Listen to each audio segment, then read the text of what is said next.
Hello, West Michigan sports fans. I am Mark Kimball. I'm president of the Grand Rapids Sports Hall of Fame. This is our 50th year, and in our 50th year, we like to sit around and chat about all the great things that have happened in the world of sports in our community.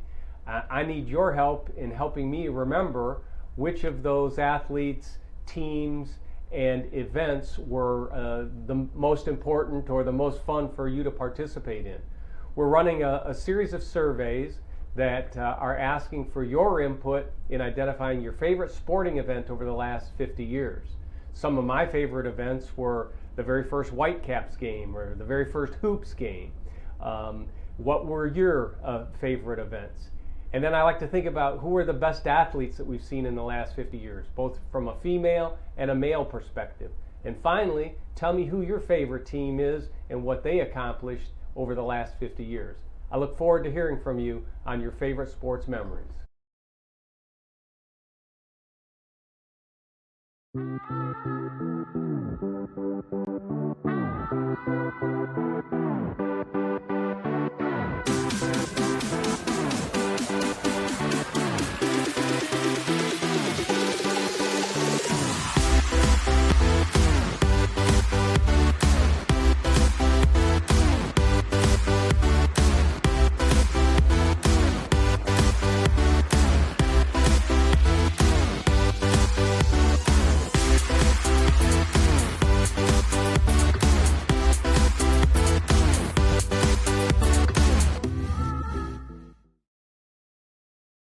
Call it a sense of purpose, a higher calling. At Dean Transportation, we call it our passion.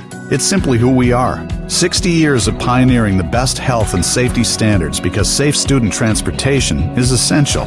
We are hard-working folks, connecting children to learning, schools to our communities, and you to a better career.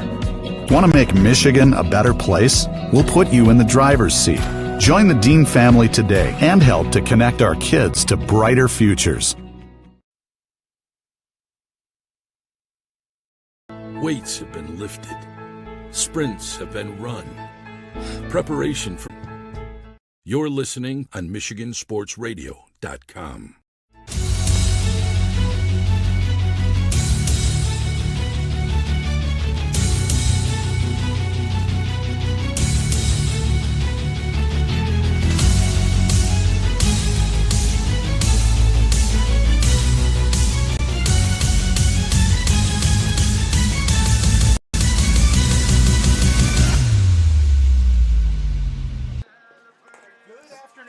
Fans, and welcome once again to MichiganSportsRadio.com's coverage of the MHSAA Game of the Week.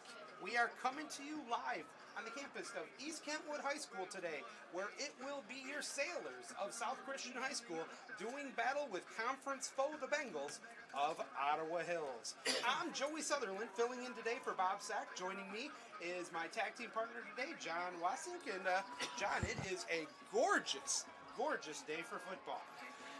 No doubt. Nothing better to do on a Friday night than come out here on a beautiful night like this and watch some high school football. And we've got a game right now that on paper doesn't exactly look like it's going to be the closest of contests, but I'm not willing to go so far as to say this is going to be a preview for Michigan versus Hawaii tomorrow.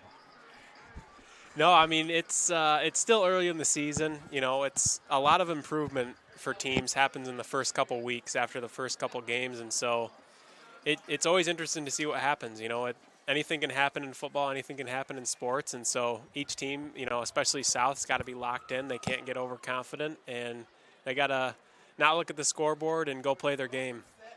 And with that said, you know, one of the things last week and actually through the first 2 weeks, as you look at first the 42-7 victory over Grand Rapids Christian and then the 35-6 victory last week over East Grand Rapids. Right now, this is already early in the season an offense that looks like it's playing pretty good football.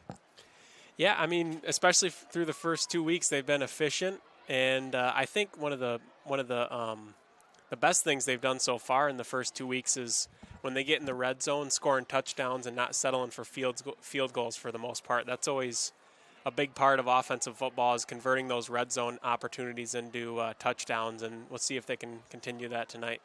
Well, let's kind of go back a little bit last week's game. Obviously, I wasn't there, but you were there. What were a couple of things on offense and defense that stood out for you?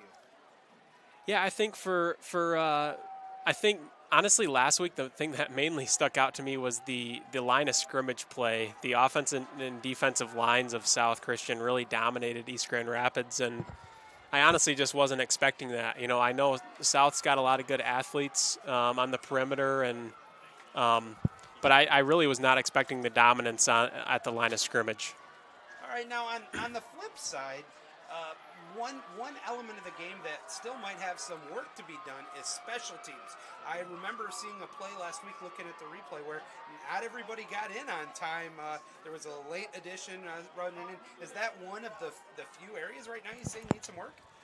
Yeah, I mean, whenever there's a, call it a substitution issue from the sideline or getting the right people in the game, that's always something that's very important, especially in close games. You never want to have penalties, and you never want to get moved back or have penalties affect field position. So I'm sure that the Danny Brown and the coaching staff at South really got those special team substitutions down pat this week. So we'll look this week and see how they do.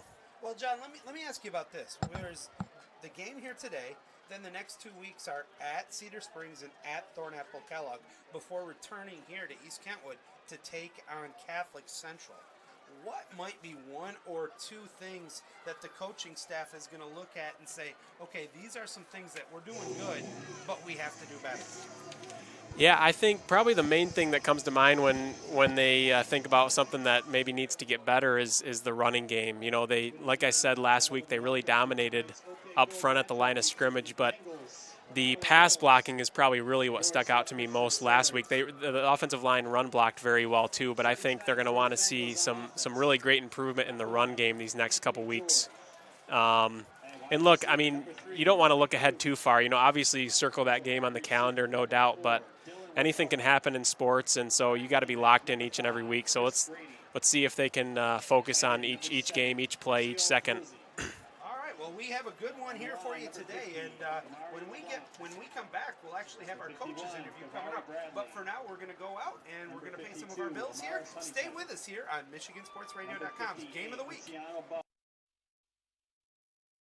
Bowling is a great time that combines great friends, football, and bowling. Compete against your friends or family, throwing a football at 10 real bowling pins. You can bring in your own food, or they have a pair of 45-foot bars featuring soft drinks and adult beverages. Visit FoldingWarehouse.com, Grand Rapids, to reserve your lanes. To everyone who loves great food, let us make you a meal the Wisconsin way.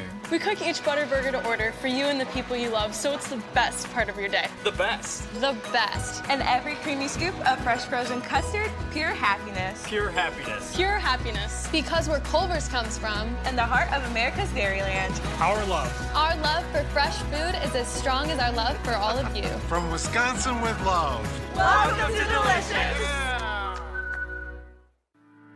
For over 60 years, Earhart Construction has successfully built some of the most well-known structures and facilities across the West Michigan landscape.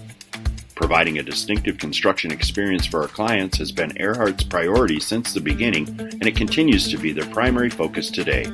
We can't wait to make your next commercial or residential project a reality. Contact us today by visiting earhartcc.com. All right, we are back here, and now we have the opportunity to talk a little bit about where we're at and get from a coaching aspect of it. It's easy to look at the goods because we've had two very, very good weeks in a row. What was one of the focuses that was still a work in progress this week? Well, to get the kids to know that, it's the third week of the season, and we're not, the all-star team yet. Bring them back down to the lower level there. The main thing that we noticed on tape is we're not finishing our blocks, both the receivers and the linemen. And so we really challenged the guys to play until the whistle blows. That's the big thing we worked on this week. Coach, what is, and you talked about that, and this year, this early in the season, you come back with victories as lopsided as they are against very good opponents. Is it a little harder than in a year where you've had closer games to keep them from getting a little too excited too early? Yeah, football's a grind. So early on in the season, we're working these kids like crazy. And after they win a couple, they think, hey, we're invincible, and maybe we can just take a week off. And that is not the case. This was actually a harder week than most of our weeks. And that's the biggest thing as a coach, is to get these kids to continuously play hard, even though the football is a very difficult sport and practice is not easy. Indeed. And we've seen, actually, though, a lot of good things. What's the good stuff that you're seeing that you're making sure you're enforcing to keep doing? Well, first of all, I just love this team. They work hard. They're good kids. The greatest thing that I see is they have a thirst. They want to win. And it starts with our quarterback, Jake. I mean, Jake is phenomenal. And so when you have him as a leader and everybody following, you usually have good things that happen. The guy that you're working with tonight was, one of the last guys that I just felt like, he's going to lead us to whatever we need to do. And I feel that way when Jake takes the field. And DeHaan he started the season with a swagger that I think a lot of people expected him to be good, but he's looking like he should be not only one of the best in the OK Gold, but one of the best in West Michigan, and that's saying something. I can't say enough good things about him. If you watched him on the basketball court or the football field, he is an ultimate competitor. He wants to win more than anybody. And we had some heartbreaks last year against Catholic Central and Cedar. He took that to heart, and he's been working his tail off and playing hard and leading our team. All right, Coach, last question is, what right now is the only thing stopping us from winning the OK Gold?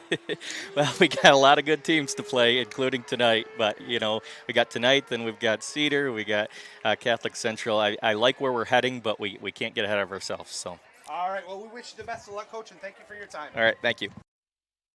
All right, we'll be right back with the opening kickoff in just a few moments. Keep it here on MichiganSportsRadio.com. Bowling is a great time that combines great CC.com. Are you looking for a new career? Aetna Supply is hiring. Aetna Supply is Michigan's #1 plumber wholesaler, servicing local customers for over 50 years. They offer great benefits, a 401k with company match, quarterly bonuses, and no Sundays. Once again, check them out at aetnasupply.com/careers or click on their logo on the Michigan Sports Radio homepage.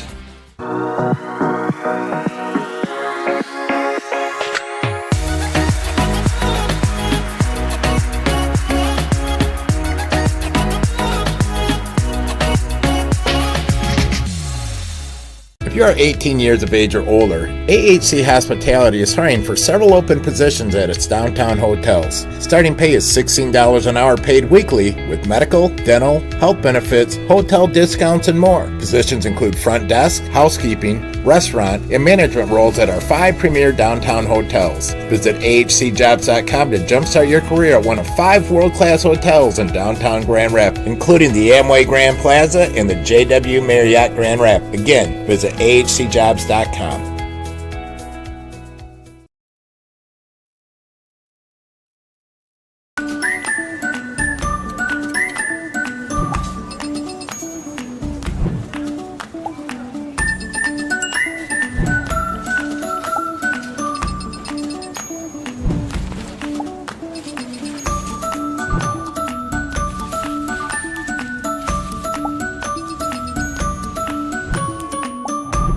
What would you do with some extra time? Shop Fastlane today. Somebody once said life moves pretty fast, and that's exactly how we like it. Want to build something? Great. Start businesses, build bridges, raise a whole city. Future in fighting crime? Want to save lives? Do it all here. But you've got to go forward fast. Because today is now, and tomorrow is soon. And to get ahead of the game, you got to get ahead of your time. This is your future, so take it and move all of us forward.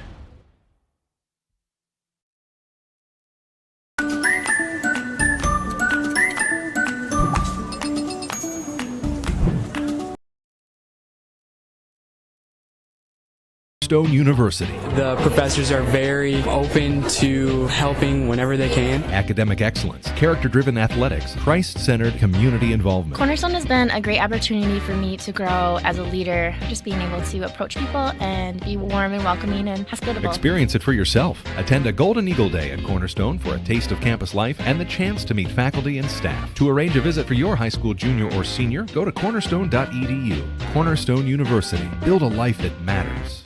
Need to replace that worn-out carpet or floor? Floor Coverings International makes it easy. They bring their mobile showroom to you. Save yourself the trip and gas shopping around. See a wide selection of carpet, hardwood, laminate, and vinyl in the lighting of your own home. Go to floorcoveringsinternational.com today for your free consultation. Work with one team for a hassle-free experience from the quote to installation. And each Floor Coverings International business is independently owned and operated, so they are local business owners in our community. Floor Coverings International, the flooring store at your door. And we are back just moments away from the opening kickoff.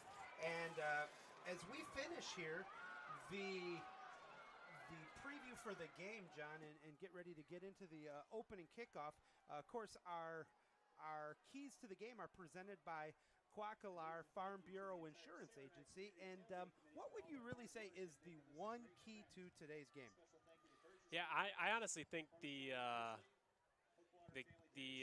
I think the keys to the one key to the game that really sticks out to me are these first couple of drives. I think South is obviously coming into this game probably pretty confident, and Ottawa Hills is maybe a little down after 2 losses to start the season. I think these first couple drives really will set the tone for the game and be a big part of the outcome.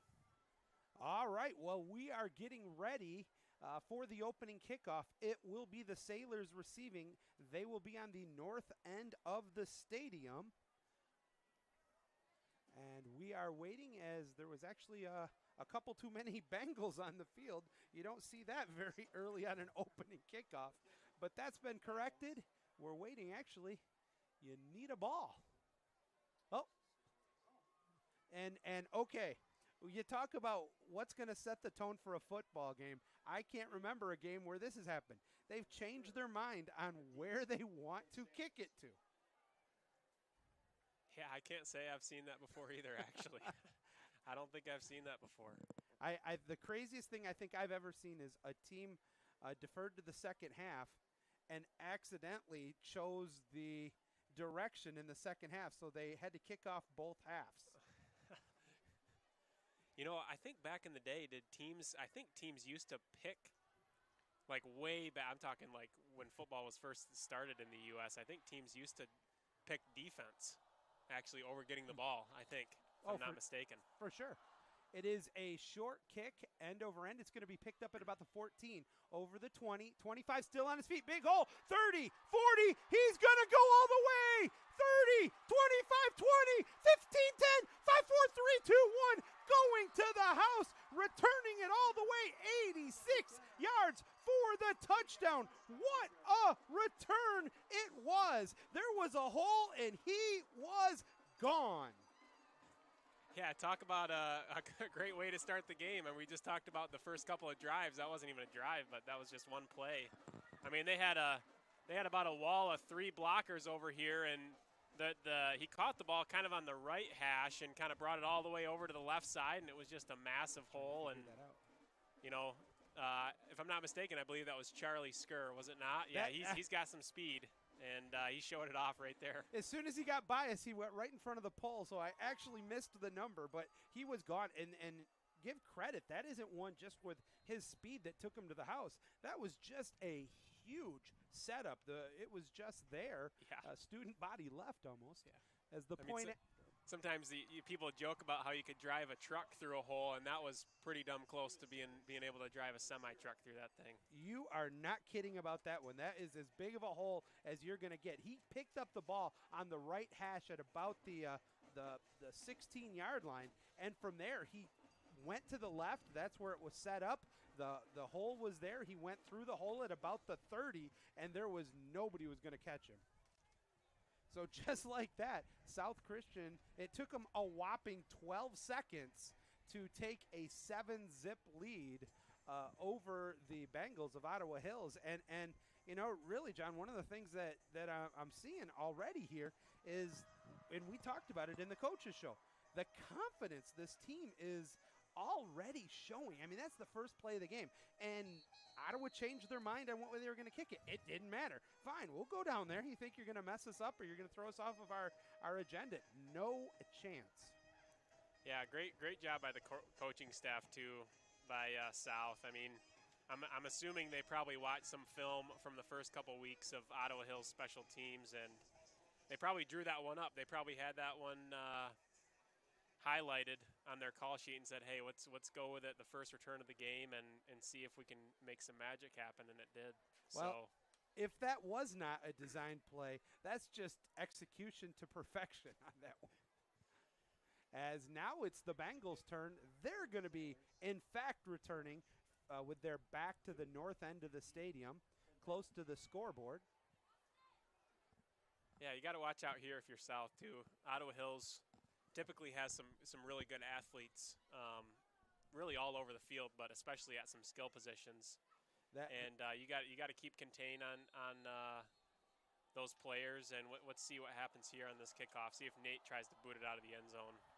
As Brinks gets set to kick it off, he booms it deep end over end. No kickoff here. Is that split the upright, folks? That would have been good from 70 yards there.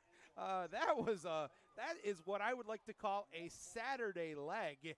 He will be playing somewhere on Saturday eventually. Yeah, no doubt about it. No doubt about it. He's got a boot. He's got a boot. I want to pick up on where you left off there, John, about the Bengals. While they're not going to sustain a long drive on you, every play they have the skill players with the speed and the athleticism to go to the house. No doubt about it. And if you're South's defense, you got to stay disciplined. You got to stay disciplined on your keys that the coaches gave you, and you got to keep contained. I even look right now; they got 2 high safeties. That's always a good way to start the game against a team like this. Out of the pistol with a man in motion, and it is a quarterback keeper. He tries to get around the left end. Not much room there. Maybe picks up a yard. It's going to be second down and long. Yeah, it looks like Ottawa Hills kind of runs some option schemes, like some triple option schemes where they have a running back coming straight downhill. The quarterback either hands it to him or he pulls it, and then that's the first option, and then you got another option for the quarterback if he pulls it to also pitch it to somebody coming around the edge. Let's see if that's kind of their go-to. I kind of like that if you're Ottawa Hills, and see if South can contain it. The Dutcher offense, as it's like to be called, and you know what I'm talking about, going a little old school there. And it looked like the Sailors were guilty of a infraction of an offside or violating the neutral zone. That's going to cost them 5 yards. That's one of the things we talked about in the pregame show as well. It's that discipline. It wasn't a hard count, really, just a little overzealous there. Handoff straight up the middle, but great penetration. We saw this last week, and we're seeing it again there. Holy cow, getting off the snap was the entire defensive line. There was nowhere for any Bengal to go. It's going to be a loss of a half yard, and it's going to be third and a long 4. Yeah, great job there by the defensive line. I think if you're Ottawa Hills right here, I'd go back to a little. I don't even know if they hard counted on second down, to be honest, but I'd go with a hard count. I think, just like you saw there from South's defensive line, they're eager to get in the backfield, so I would give them a nice hard count here and see if you can get South to jump. They're going to stick with an odd version of the pistol here and an I formation. Here's the snap, and it's the second man getting around the end. There's a flag on the play. He is over the 29. He's got the first down, and he's going to be hog-tied out of bounds at about the 35. But let's wait to see what the flag is. That could be an illegal formation. That's kind of what it looked like to me, but and it is an illegal procedure. I'm guessing an illegal formation on the Bengals. That will cost them the first down, move it back, and now instead of 3rd and 4, it's going to be 3rd and long. And, John, that is absolutely what you do not want against this aggressive Sailor defense. Yeah, no doubt. And I'm not sure if I've seen that formation before. Yeah, I mean, it's creative, I guess. They probably – it was an I formation, but it was just – he wasn't under center. And they probably just haven't practiced taking the snap from under center. They probably don't ever do it. That's not uncommon for teams nowadays to never go under center. But yeah, I've never seen a fullback and a running back behind a quarterback that's in the shotgun. That was interesting. Yeah, true pistol in the I formation. All right, here we go again. Now it's more traditional pistol. Drops back to pass, rolling around, pressure coming. He ducks it in, tries to get up the field, but the relentless pursuit of the Sailors, I don't actually think that's a sack, but it's going to be no gain, 4th down, and the Bengals are going to be forced to punt. Yeah, Ottawa's QB there, Tyrese Buchanan, he just really didn't have much time at all. I mean, he got the snap, and it seemed like there were at least 2 or 3 guys basically right on him right when he took the snap, and had to scramble right away, and good coverage there by the South DBs as well. Is that Vermas back to return the punt? Yes. Yep, okay. And getting set to punt are the Bengals. They'll be snapping it from their own 22-yard line. It's a high snap. It's over the punter's head. It's into the end zone. He's just going to kick it out of the end zone. It's going to be a safety. And, folks, it is now 9-zip.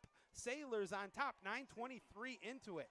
Boy, out of the frying pan into the fryer. You do not want to help this South Christian team at all, and that's one that absolutely is on the discipline right there of the Bengals. Yeah, no doubt about it.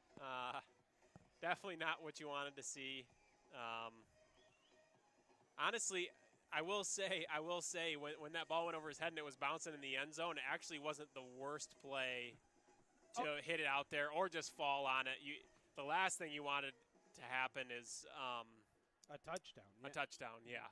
So that we always talk about you don't want to make a bad play worse. That was already a bad play. At least he didn't make it worse.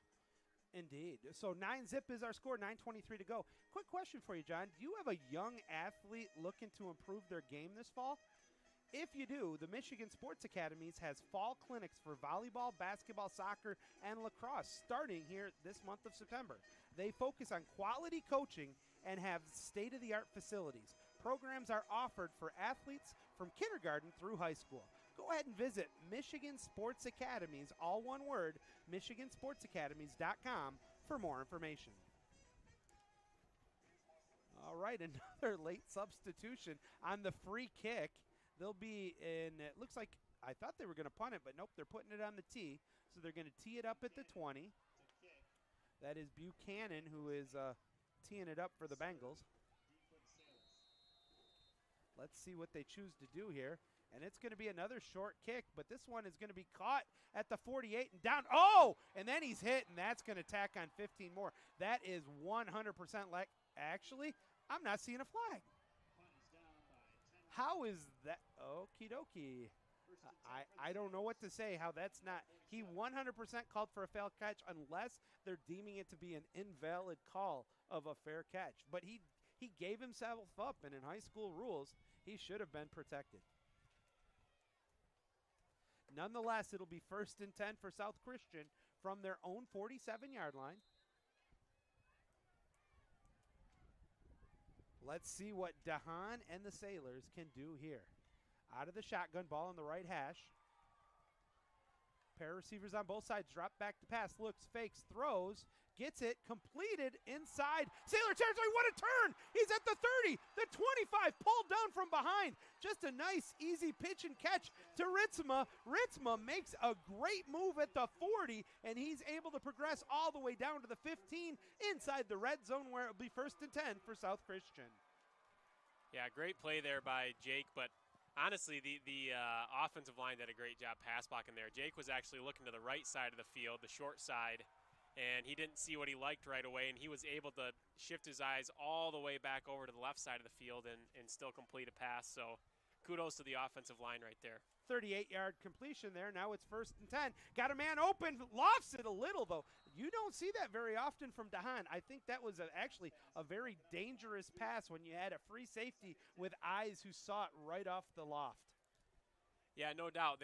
Ottawa, they were kind of playing a zone coverage there, and when defense is in zone, that typically means the defensive backs' eyes are on the quarterback, if they're in man-to-man, they got to lock their eyes on the receiver that they're guarding. But if they're in zone, they can keep their eyes on the quarterback, and there that corner was kind of running with one receiver, but he had his eyes on the quarterback, so when Jake threw it, he was able to come off and make a play. Brinks gets the handoff. He's trying to cut to the outside, gets away from one tackler, inside the 15 to the 10. Still on his feet, 5, 4, 3, 2, 1, touchdown! What a dancing! That is dancing with the superstars there as he gets into the end zone from 15 yards out, and another score with 8:34 to go in the first quarter. It's already South Christian on top 15-0 with the point after pending. That was some great running there. Yeah, great run by Nate. I will say I didn't love it when he kind of bounced it out to the outside there. I wasn't thinking that was going to be a good move, but he made it happen. You know, I will say too that Coach Blackwire in the pregame talked about how he wanted the team to sustain blocks a little bit better, and number 13 on the outside for South did a great job there. Didn't quite hold his guy all that long, but Carson Viss, he did a great job there blocking, because that was kind of a long run. That was a long developing play, and great job by Carson there. All right, well, with the score now 16-0, South Christian on top. We'll step out for a quick word from our sponsors. We'll be back. South Christian all over the Bengals here on MichiganSportsRadio.com.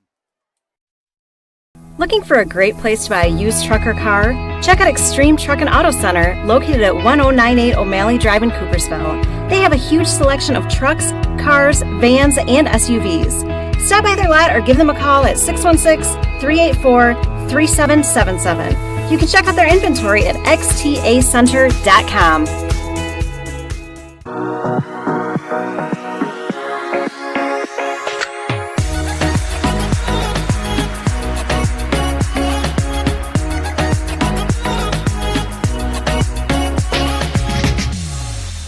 Are you looking for a new career? Aetna Supply is hiring. Aetna Supply is Michigan's #1 plumber wholesaler, servicing local customers for over 50 years. They offer great benefits, a 401k with company match, quarterly bonuses, and no Sundays. Once again, check them out at aetnasupply.com/careers or click on their logo on the Michigan Sports Radio homepage.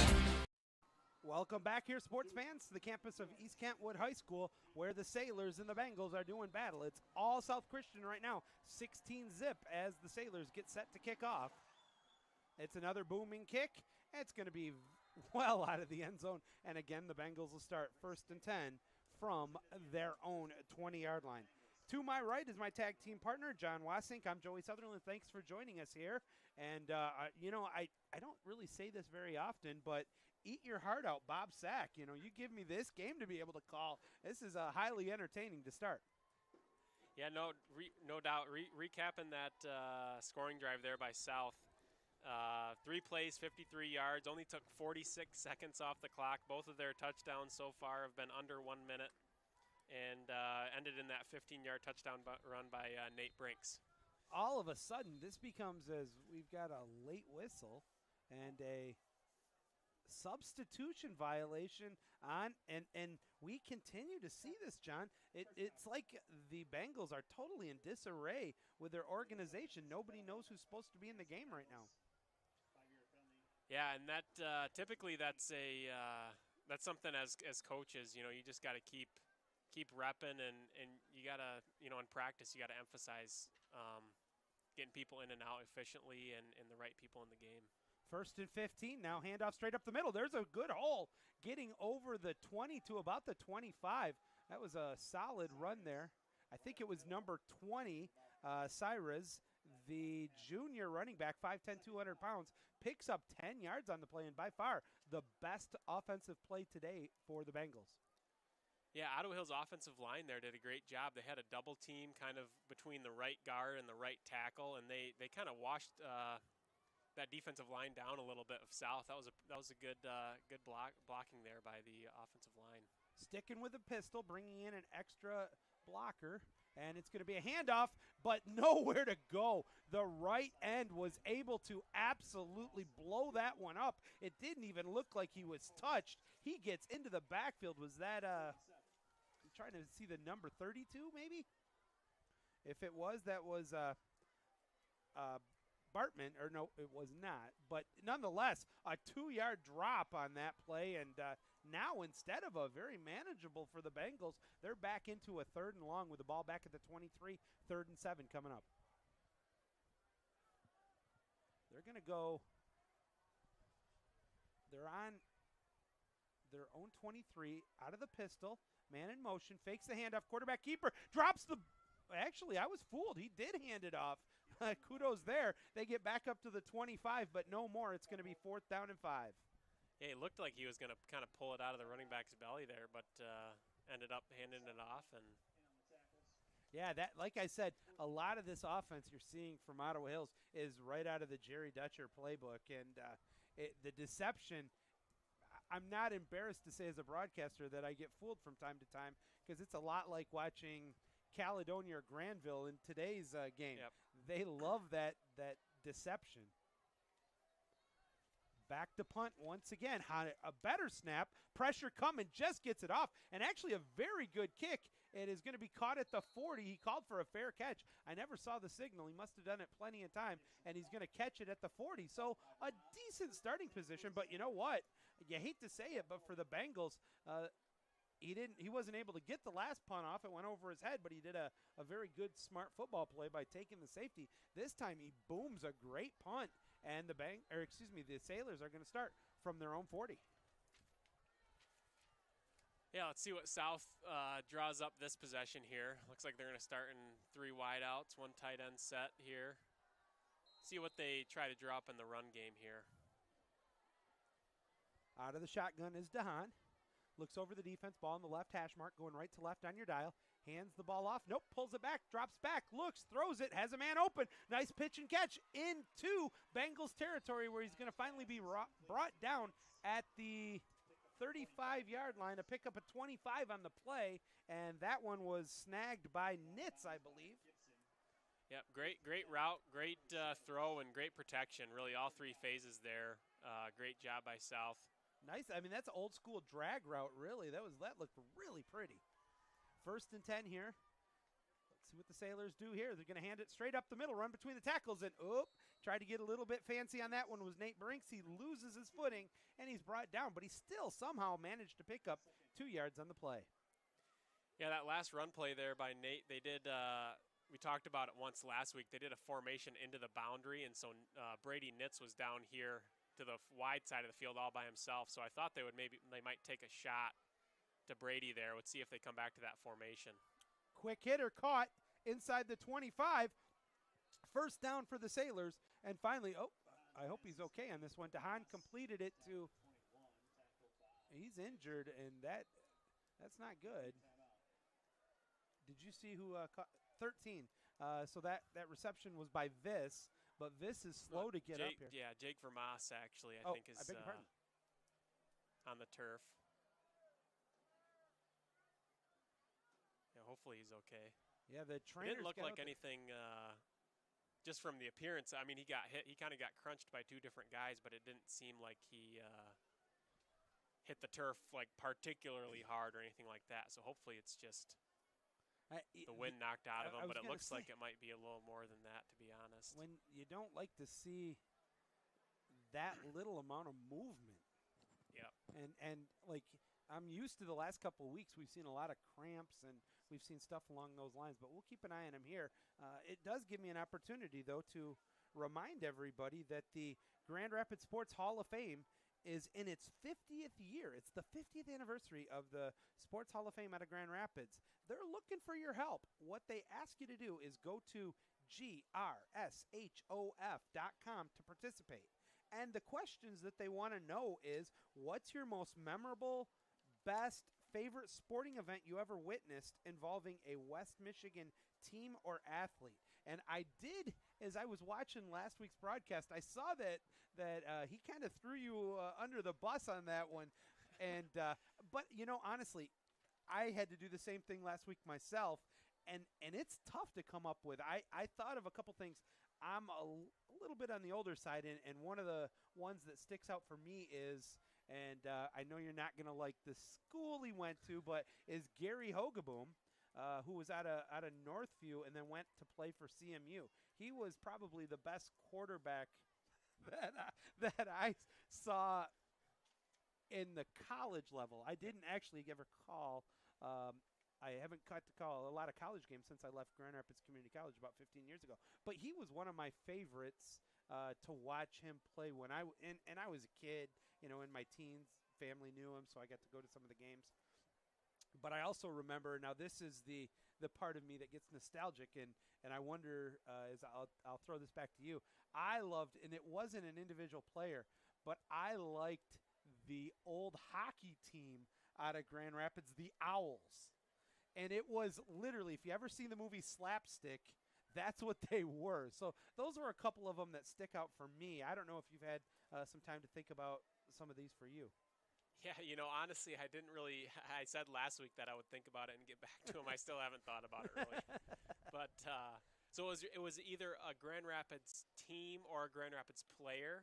Or like your favorite West Michigan. West Michigan, just your favorite memory from either a player or a team. Yeah, I'll take a rain check on that one. I mean, there's just, we are such a sports beacon in the Grand Rapids area, both in Grand Rapids and the suburbs, as we're still dealing with an injury here. And with that, I'm going to get back to you on that one, John. We're going to step out for another commercial. We'll be back. Keep it here on MichiganSportsRadio.com.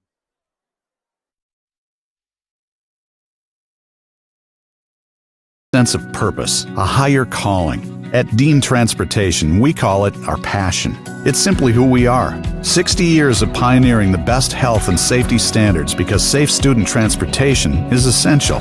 We are hard-working folks, connecting children to learning, schools to our communities, and you to a better career. Want to make your community a better place? We'll put you in the driver's seat. Join the Dean family today and help to connect our kids to brighter futures. AHC Hospitality is hiring those 18 years or older for several open positions at its downtown hotels. Starting pay is $16 an hour paid weekly with medical, dental, health benefits, hotel discounts, and more. Visit ahcjobs.com to jumpstart your future career.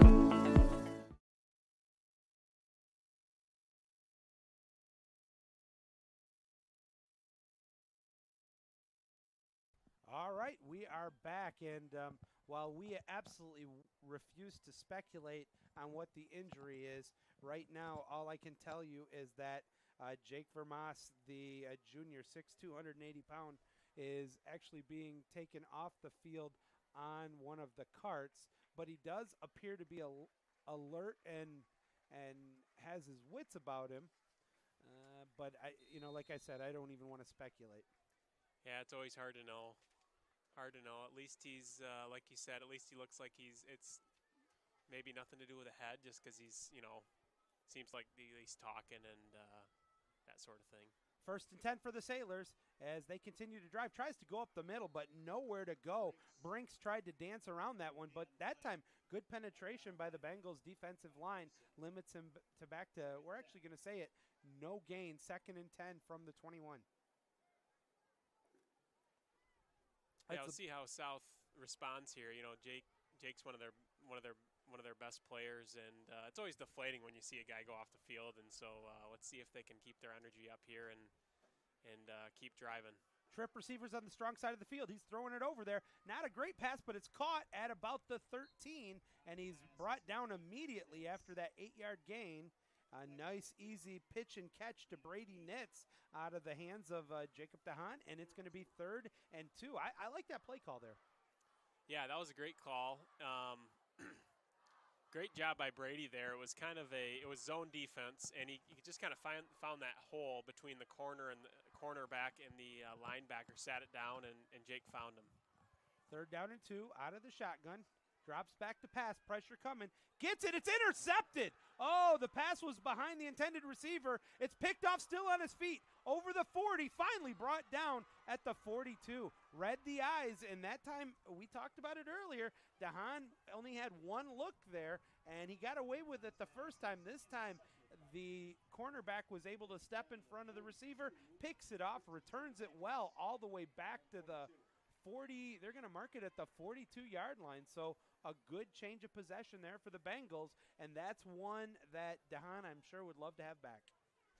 Yeah, it looked like Ottawa was playing man coverage there, so meaning they kind of match up one of their defenders to every one of South's receivers. And if you're Jake there, if on an out-breaking route, that goes kind of a route that was breaking towards the sideline, if you're ever going to miss or if you're ever going to err on one side, you always want to err on the outside side away from where the defender was, because the defender was inside. So he kind of left that one inside a little bit, and it got picked off. And it's going to be a quick inside handoff. Actually pulled back quarterback keeper. He's going to muscle forward for about 1.5 yards up to about just shy of the 44-yard line. But going back to this is some of the stuff that right now with a 16-0 lead, 3:40 to go here in the first quarter, if there was ever time to make some of these mistakes that can be coached and corrected, it's in a game where you're already up 16-0. Yeah, no doubt about it. You always pull coaching moments from every game, and any way you can get better, whether it's in a win or a loss, you always got to find those things and improve going forward. Second down and a long 8 coming up here. Motion on the play. Ball in the right hash mark. They're going to toss it. Student body right. He's lucky to hold on to it. Bounces away from the first tackler. Still on his feet. 40, 30. He's got one man to beat. 20, 15. Pushes out of bounds at about let's see where they mark him. A great run. And actually, that's one where they did not wrap it up. That's going to be a 48-yard run all the way down into the red zone. They're going to give him exactly the 10-yard line, where it will be 1st and goal for the Bengals. Yeah, what a great run there by Kamarion Gibson, I believe. Senior running back for Ottawa Hills. 6'1", 250 pounds. He looked like a fullback with speed. Yeah, he was moving too. That's a great athlete right there. Looking over the defense right now is Buchanan. He's got the ball on his left hash mark. Out of the pistol, motion on the play, and it's a misdirection. Still holding on to it, trying to get over the 10. Great pursuit and patient defense there. And I'll let you kind of explain this one, but they maintained gap control there, and that stopped that from a gain. Yeah, great contain there by South's defense, and especially the cornerback right there, 22, Charlie DeHaan. Did a great job being patient on the outside, not letting him get outside, and then he aggressively went in for the tackle. That was a great job by Charlie there. You just don't see the patience of that containment. Nobody broke it. And if you try to jump in early, you're leaving a lane, and we saw in the previous play what can happen when you do that. So very, very good defensive work there by South as it sets up a 2nd and goal. Ball still at the 10 as the Bengals break the huddle. We're down to 1:45 to go in the first quarter. And now we got a whistle. What do we got here?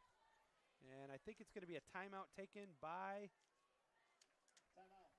Yep, it is. A timeout taken by the Bengals. So our score with 1:45 to go is South Christian on top 16-zip over the visitors from Ottawa Hills. We'll step out for a quick minute. We'll be back here in just a moment. Keep it here on MichiganSportsRadio.com.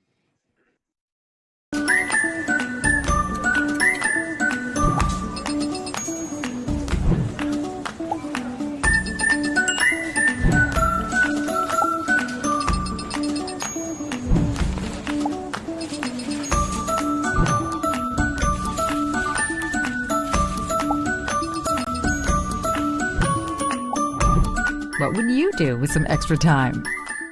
Shop Fastlane today. Falling. Need to replace that worn-out carpet or floor? Floor Coverings International makes it easy. They bring their mobile showroom to you. Save yourself the trip and gas shopping around. See a wide selection of carpet, hardwood, laminate, and vinyl in the lighting of your own home. Go to floorcoveringsinternational.com today for your free consultation. Work with one team for a hassle-free experience from the quote to installation. And each Floor Coverings International business is independently owned and operated, so they are local business owners in our community. Floor Coverings International, the flooring store at your door. After the timeout here, let's see what the Bengals do. They trail by 16, sticking with the pistol, got motion again, handing it off straight up the middle, but a great penetration by the defensive line for the Sailors. That's going to lead to a loss of 1 and a 3rd and goal back at the 11. And John, they just continue to, we've seen the Bengals actually win one or two plays at the point of attack, but really this Sailors defense is right off the snap. Yeah, if they stay on their keys like we talked about, if they stay disciplined, have everybody in the gaps that they're supposed to be in, it's going to be a tough night for Ottawa Hills, but you just take one little wrong step here or there, and the athletes at Ottawa Hills are going to make you pay. So this is a big play right here. We talked about in the pregame those red zone opportunities for South, but for any team, red zone and scoring touchdowns is big. So really would like to hold them to a field goal try here. 3rd and goal here. Dropping back to pass. Just gets it off. It's incomplete. And that wasn't even an eligible receiver. He was throwing it at one of the offensive linemen. No flag. And it's going to be 4th and goal from the 11. But really, after the interception here, John, you think they almost have to go for it down 16-zip. Yeah, and it really, just based on their kickoffs, too, it looks like they don't have anybody that they're super confident in probably kicking a field goal. I mean, the guy, that's what it seems like. I don't know if they normally kick extra points or not. Some high school teams don't. But well, let's see what Coach Verley has in store. They're going to bring the offense back out here on 4th and goal from the 11 with 48 seconds to go. Pistol formation. Buchanan drops back, looks, quick slant. It's caught at the 10, and he's brought down immediately. A great open field tackle there by Tanner Rack. The 6'4" junior brings him down, and that's going to be a turnover on downs. And tip your cap to the Sailors defense. They answered and really took one for the offense there following the interception by DeHaan. Yeah, great stop there. And let's see what the offense can do. I got 96 or 94 yards to go here. 1st and 10 with their shadow right now in their own end zone. But this is one of the ones where I'd like for that quick change of defense to offense here. You take your shot downfield, see if you can get a big play. DeHaan out of the shotgun. Ball on the right hash mark. 1st and 10 from the 6. Drops back to pass. Looks. Fires it, and it's caught. He dragged a toe. A spectacular catch at the 17-yard line. How did he get a foot down on that? Yeah, thankfully it's high school and not the NFL. I think he only got one toe down there. I don't think he quite got the second foot down, but yeah, spectacular. You talked about going deep.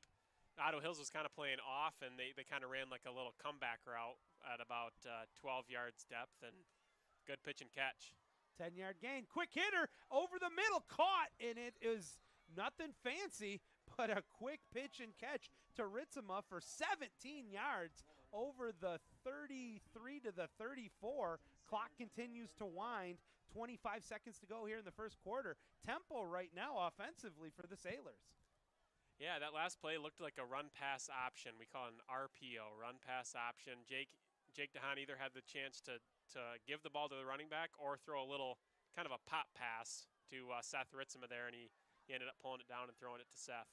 Fires it near midfield. Pitch, catch, first down with 2 seconds to go. Gets out of bounds. That's Nitz once again for 15 yards. And really now I think he's showing everybody, hey, that was just a momentary lapse on that last interception. He's come back and made 3 phenomenal passes to end the first quarter. We got one in the books here. It is South Christian on top 16-0.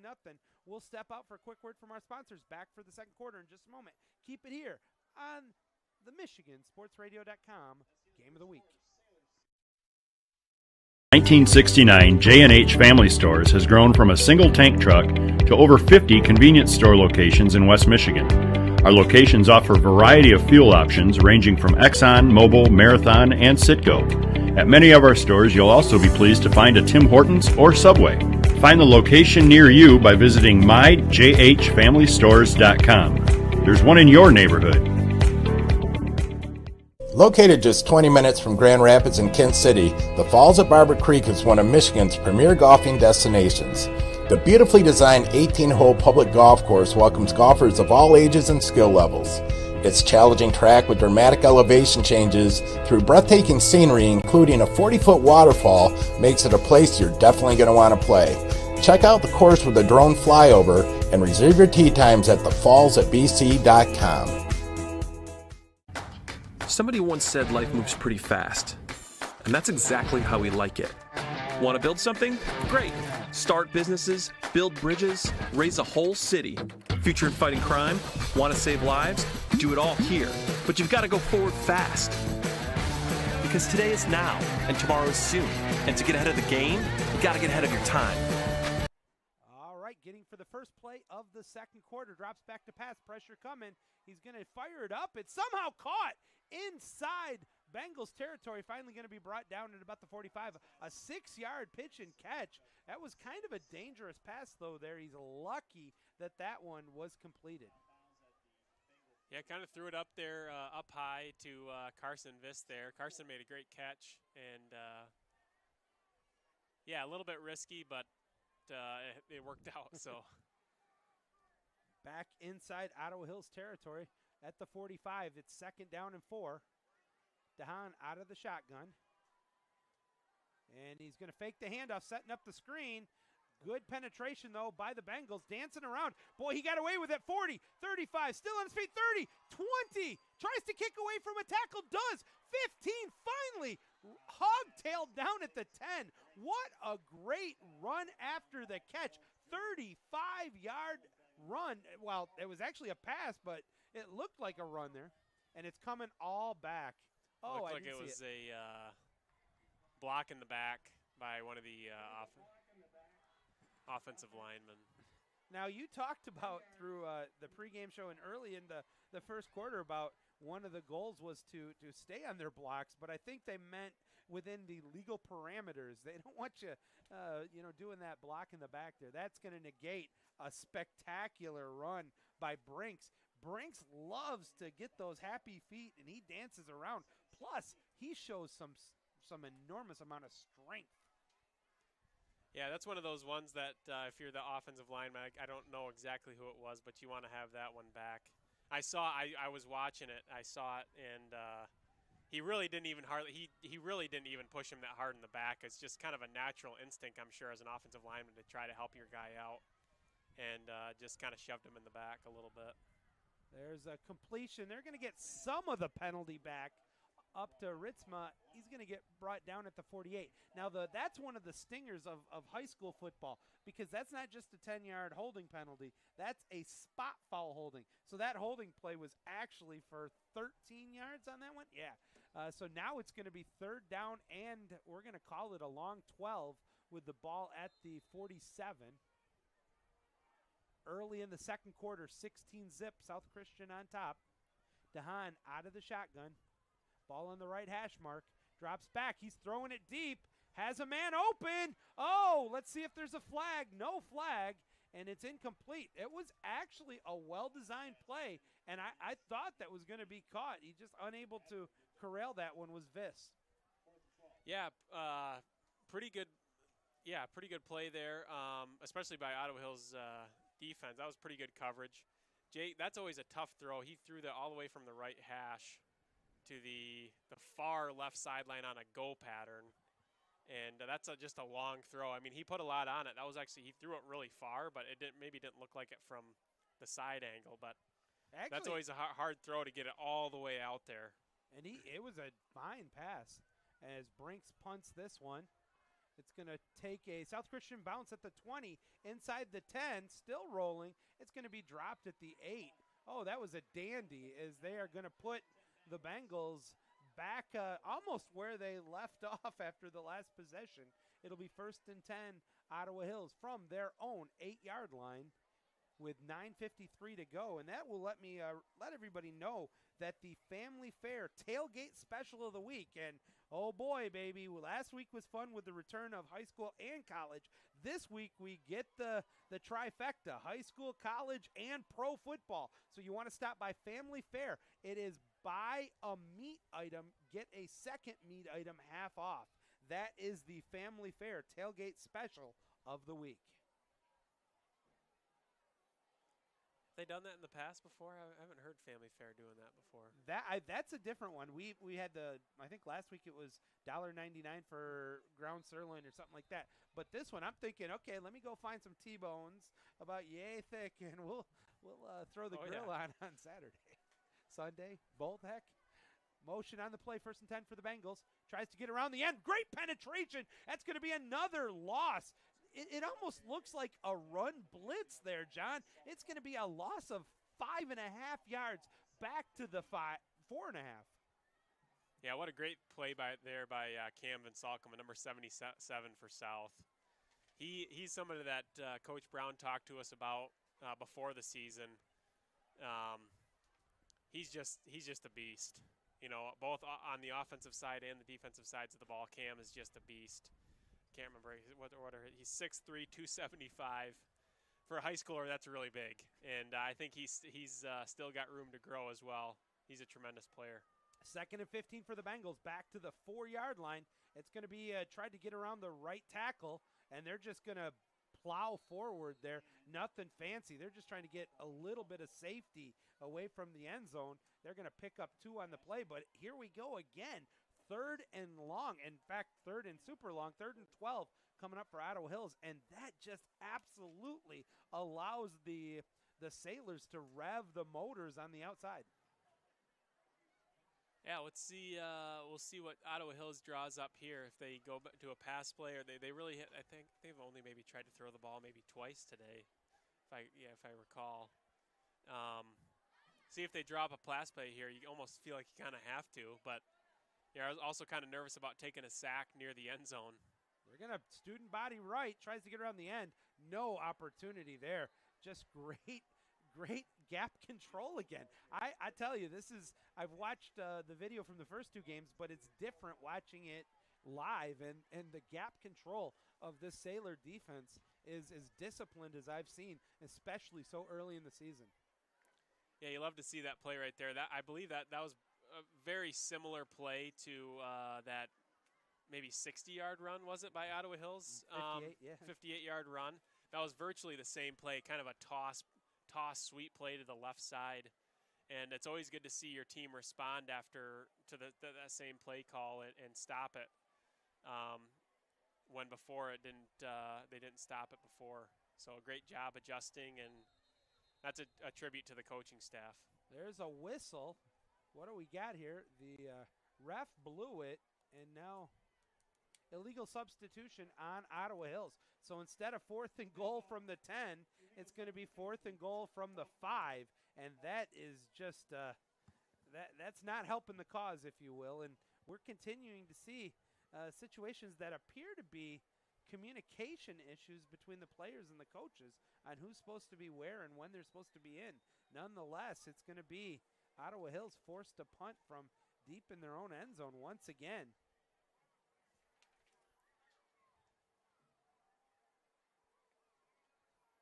Waiting for the snap. Here it comes. Quick kick is blocked, and it's going to be a Sailor touchdown. Blocking the kick, it looked like it was number 77. And let's see who recovered it. That's Van Salcombe who got the block. And really, it was blocked in the end zone, recovered by the Sailors, and just like that, South Christian adds 6 points. Thank you very much. I feel like either I jinxed them or I gave them the push. I brought up special teams in the pregame show, and it's been a spectacular first half. We still have 7:14 to go in the first half, and now it's 22-zip. South Christian on top with a point after pending. Yeah, just great penetration by Cam there, and it kind of looked like Ottawa Hills' punter was pretty close to the line of scrimmage too. I mean, he was typically your punter is probably at least 12 to 15 yards back from the line of scrimmage. I believe that's about a regular distance. He seemed like he was close, maybe like 8 or 10 yards away. So you just don't have to go as far to block it, Brinks booms the point after to make it 23-zip. You really took that one right out of my mouth on that one, because I'm like, I thought at first perhaps that was why Coach Brown had everybody still in standard formation, because he was afraid they were actually going for it. And that I thought the same thing. He was he was not much more than a traditional shotgun as opposed to the pistol they've been running. But nonetheless, block punt, point after is good. South Christian on top 23-0 with 7:14 to go in the first half. The first game of the 2022 season in the OK Gold, and right now this is probably what Coach Brown and the Sailors were hoping for. I think there's been some things that, as we've already talked about, can be coached and worked on later, but they definitely have this game in total control right now. Yeah, the interception probably sticks out as what you were talking about there as things to work on and correct. But, yeah, other than that, really, I mean, a few maybe little minor mistakes here or there, but pretty good game so far. It's hard to really pick apart Jake DeHaan because he does so many great things. And when he's on, and he was on for part of that previous drive, he's the field general. Yep.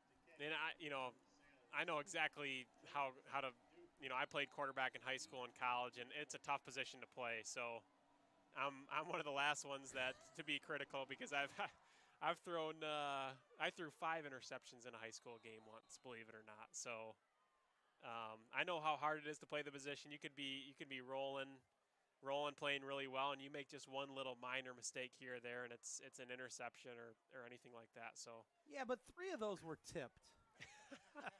I wish that was the case.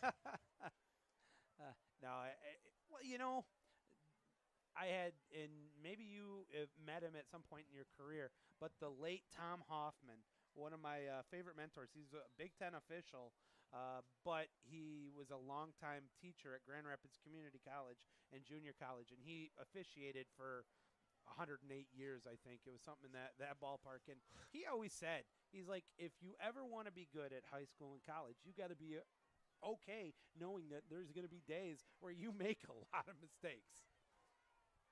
1st and 10 for the Bengals. They've had their share of mistakes here today. They passed the ball. A nice pitch and catch. It's going to get over the 25 to about the 28. That's good for 8 yards, setting up a 2nd down and very manageable for the Bengals. Yeah, I think that's what you got to do if you're Ottawa Hills. If you're going to pass the ball, make sure they're quick hitters. Your offensive line has not been blocking the defensive line of South very well and not giving the quarterback much time. So if you're going to throw the ball, make it those quick hitters. And just try to get the ball to your athletes as soon as possible. That should really be their goal every single play.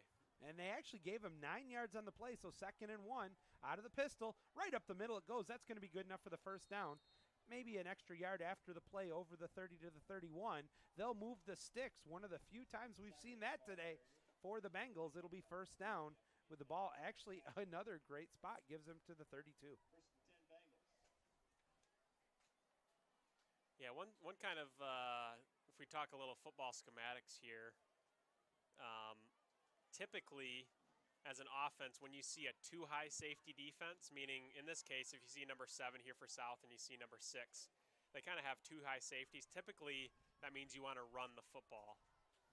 That's just a general rule of football that if the defense has too high safeties, you typically run the ball.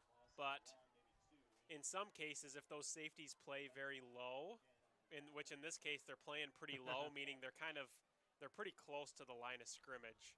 That can also be a way as a defense to be very aggressive stopping the run because you kind of have a guy on both sides of the ball kind of closing down in that alley space, if that makes sense. So that's kind of what South's doing tonight, especially with that option stuff that Ottawa runs, trying to get the ball outside. They got number 6 and number 7 kind of covering those alleys for those outside run plays.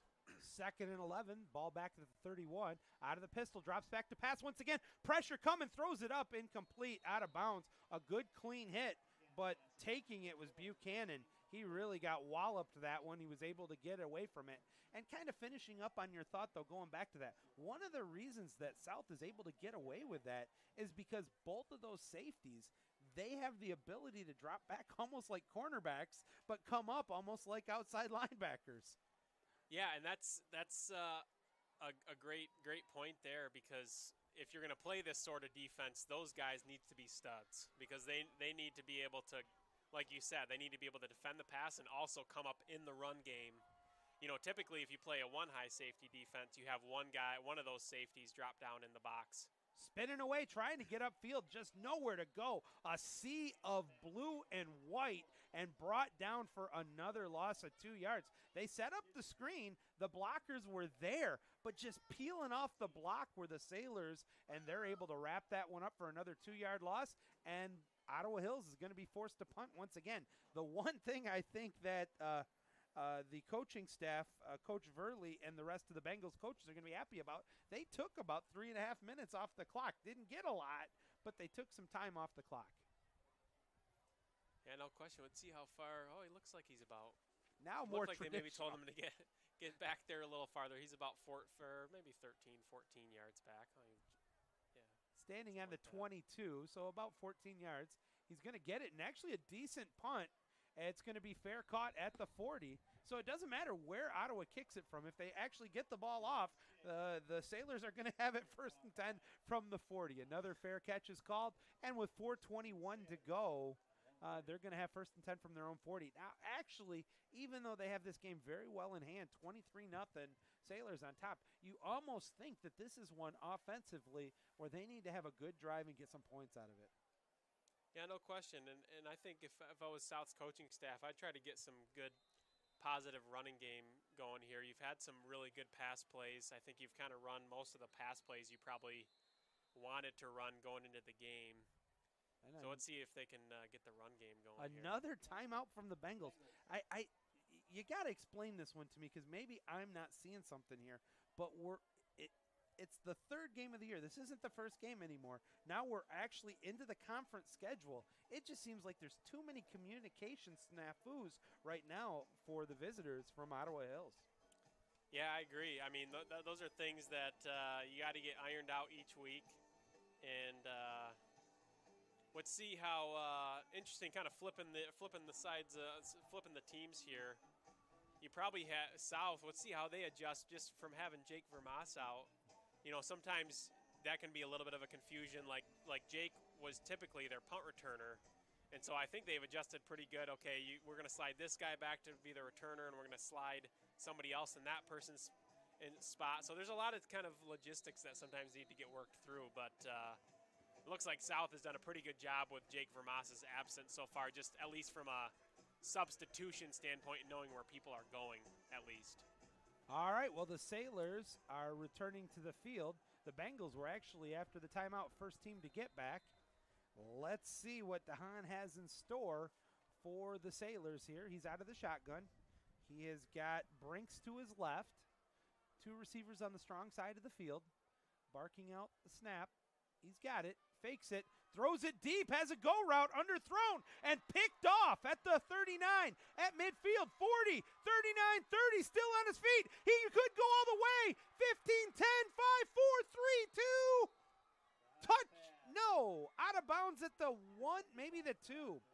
Boy, I actually thought he had him open. It was just slightly underthrown on that one, but actually a spectacular athletic snag by the cornerback, who returns it all the way back to the 2-yard line, where it will be, the 1-yard line, where it will be 1st and goal for the Bengals.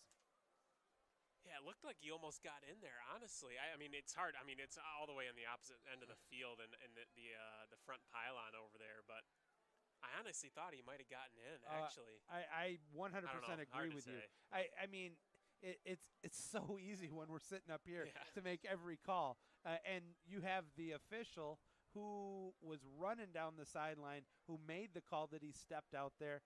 And I have no line of sight to say he was right or wrong, but it was nonetheless a spectacular return, and it's what you hit so hard back in the first quarter that Ottawa Hills may not be able to go 80 yards in 12 plays, but any one play, they can go to the house. Yeah, no question. And just going back to that throw a little bit, when he let go of it, I thought it was maybe going to be a good pass, but like we talked about earlier on that first interception, you always want to throw it where only your guy can get it, and on a deep ball like that, on a go route, you never want to leave a go route short because that's where the defender is typically, and he just left that one a little short. And if anything, if you ever miss on a go ball, it needs to be a little bit long typically. First and goal coming up here for the Bengals from the 1 yard line. Want to remind you that tonight's broadcast is sponsored in part by River Ridge Dentistry, Lindhout Painting, and the Boulder Plumbing. The officials, 12 guys on the field, and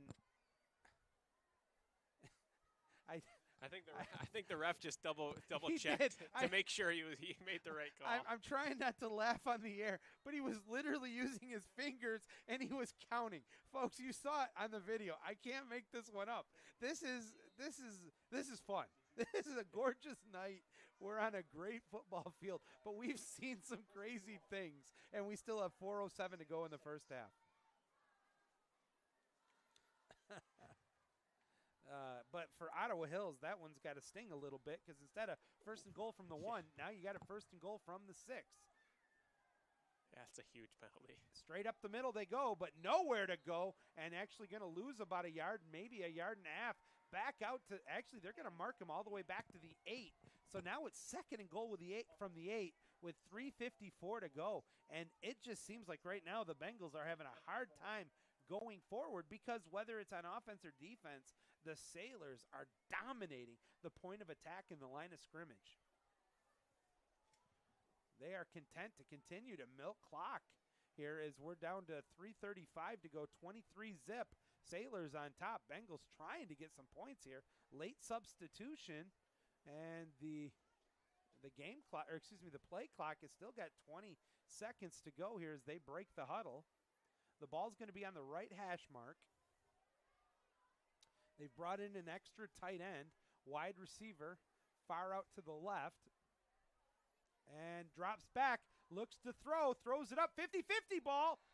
It is caught, touchdown. Boy, he might have got away with a push-off there, but he made a spectacular catch there in the back of the end zone on a very well-thrown ball there by Buchanan, and that's going to be an 8-yard touchdown pass, and the Bengals are on the board 23-6, as I suspect we'll see them go for 2.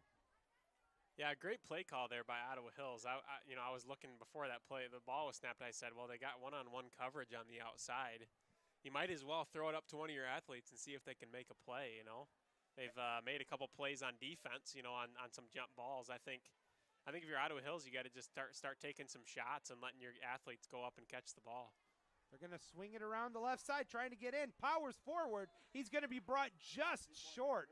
And that, once again, was Gibson, the 250-pound fullback, tailback, call whatever you want, morph of it. But he is a beast to bring down. And to the credit of the Sailors, they stopped him about a yard short of the point after. So our score will remain 23-6 with 3:05 to go here in the first half.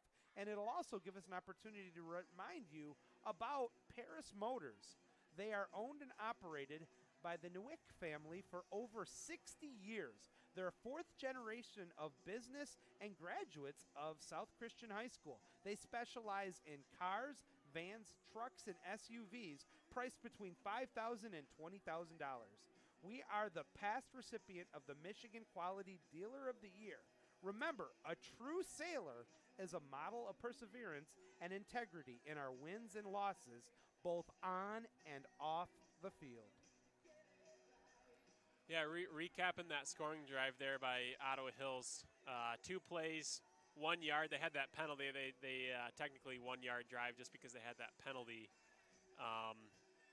that set them back. And then great throw and great catch from Buchanan. Buchanan threw a nice ball, 8-yard touchdown pass. Took him 1 minute and 2 seconds, and really started with that interception that was almost returned for a touchdown. Great defensive play there by Ottawa Hills and set their offense up to go score a touchdown.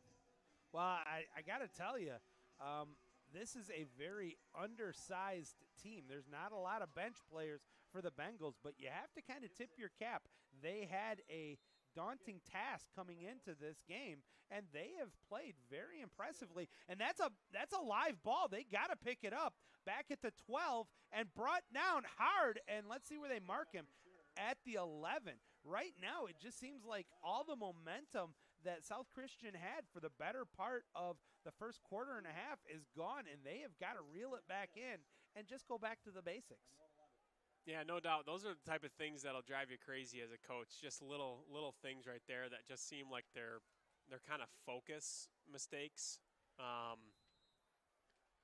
It's hard to beat down on somebody too hard because everybody makes mistakes. Oh, sure.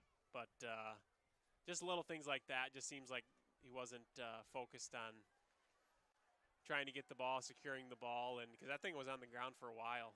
It's never good to have the ball rolling around for a while. And it was touched by one of the up men as they give it around the right end, tries to cut up field at the 20 to the 21, close to a first down, if not good enough for the first down. They're going to say he is. Nope, now they're going to move the sticks. So it is a 10-yard run for a first down. They're going to wind the clock. We're down to 2:47 to go here in the first half. 23-6, South Christian on top. But the momentum right now is in the favor of Ottawa Hills. Did they get off the field in time? I don't know. Hands the ball off, gets over the 25 to about the 26. There was another late substitution for the Bengals, and I'll be honest with you, I didn't think he got off the field before the snap. Looks like number 3 right down here at the bottom for Ottawa Hills is looking for a substitution. He looks like he's hurting a little bit. See if South throws it down here to the bottom of your screen here. Hip pointer, it kind of appears to be he's dealing with. Quarterback keeper, he's over the 30, 35, 40, and he's going to step out of bounds with 2:06 to go. Oh, that was a dandy run there by DeHaan as he danced around, saw the holes, followed his blockers, and then stepped out of bounds on the Bengals bench at the 40, where it'll be first and 10, 2:06 to go. Now we're in the 2-minute drill. Ball's going to be on the left hash mark. Sticking with a shotgun. 2 receivers on the strong side, drops back to pass, has time, looking, fires it up, little underneath, but this time it was in the perfect place, and it's a nice pitch and catch to Brady Nitz. The 6'4 receiver is inside Bengal territory to the 48-yard line, where it'll be first and 10 with 1:59 to go. Clock winds once again. DeHaan looks over the defense, waits for the snap. Here it comes. Looks, fires underneath, and incomplete. And actually, that's probably a good thing that he didn't hold on to that one. Yeah, these are valuable reps here if you're South Christian. Obviously not the closest game here tonight and not the best opponent in Ottawa Hills, but anytime you can get to execute a 2-minute drill in live action, that's always very valuable reps. And it's going to be a quarterback keeper by DeHaan. I thought he'd given it off. Instead, he plows forward to about the 46 with 1:38 to go. Now, the Sailors still have all 3 timeouts. The officials are going to stop it for an injury timeout. And boy, you really love the respect here for the Sailors. There's 3 Sailors down there checking on the – oh, actually, it's a cramp. And they're helping him stretch it out. Now, that's – I hope you can get a close-up of that, because that, to me, is the definition of class and sportsmanship right there. Oh my goodness. My heart right now is just touched, because I've been there, and I would have loved a couple times to have one of the other team guys just help me try to get rid of that. Those ones hurt. And it's a warm day, very warm. If you're not staying up, we talked about how hot it was here 2 weeks ago, and even on the same field last week, I broadcast the East Kentwood game against Brother Rice, and holy cow, we couldn't drink enough water up here in the press box. So before the final field goal that won the game for the Falcons, 19-17 over Brother Rice. Sounds like it was a really good game. It was very entertaining. The place kicker for East Kentwood had missed an extra point about 3 minutes ago, and then for some reason Coach Tony Kimbrough waited when they had the ball inside the red zone. He ran the clock down and let him boot a 26-yard field goal to win the game, and beat Brother Rice, who, as everybody knows, is a perennial powerhouse. Yeah, and it was a very impressive game. So we're seeing between the Falcons, who definitely have made a turnabout from last year to this year, and then of course the 2-0 hoping to be 3-0 South Christian. The Falcon field right now is seeing some good football. All right, after the cramp timeout, walking off on his own, that appeared to be number 50, LeBlanc, Demarion LeBlanc. He is a senior, 5'10", 235 pounds, but, oh, those cramps, calf cramps are a bear, to say the least. 3rd and 7 coming up here for the Sailors as DeHaan looks over the defense. Single back joining him. He's going to roll to the strong side. Looks, pitch, catch, first down, still on his feet, and he's dancing around. He's got to get out of bounds and finally does. A nice snag there by Sam Weiss. Weiss is good for 14 yards as he is forced out of bounds at the 31 maybe, or maybe the 33. Maybe, yeah. I was waiting for somebody to give me a true spot there. And now we're going to, with a minute 12 to go, I think we're going to see our first timeout here by the Sailors.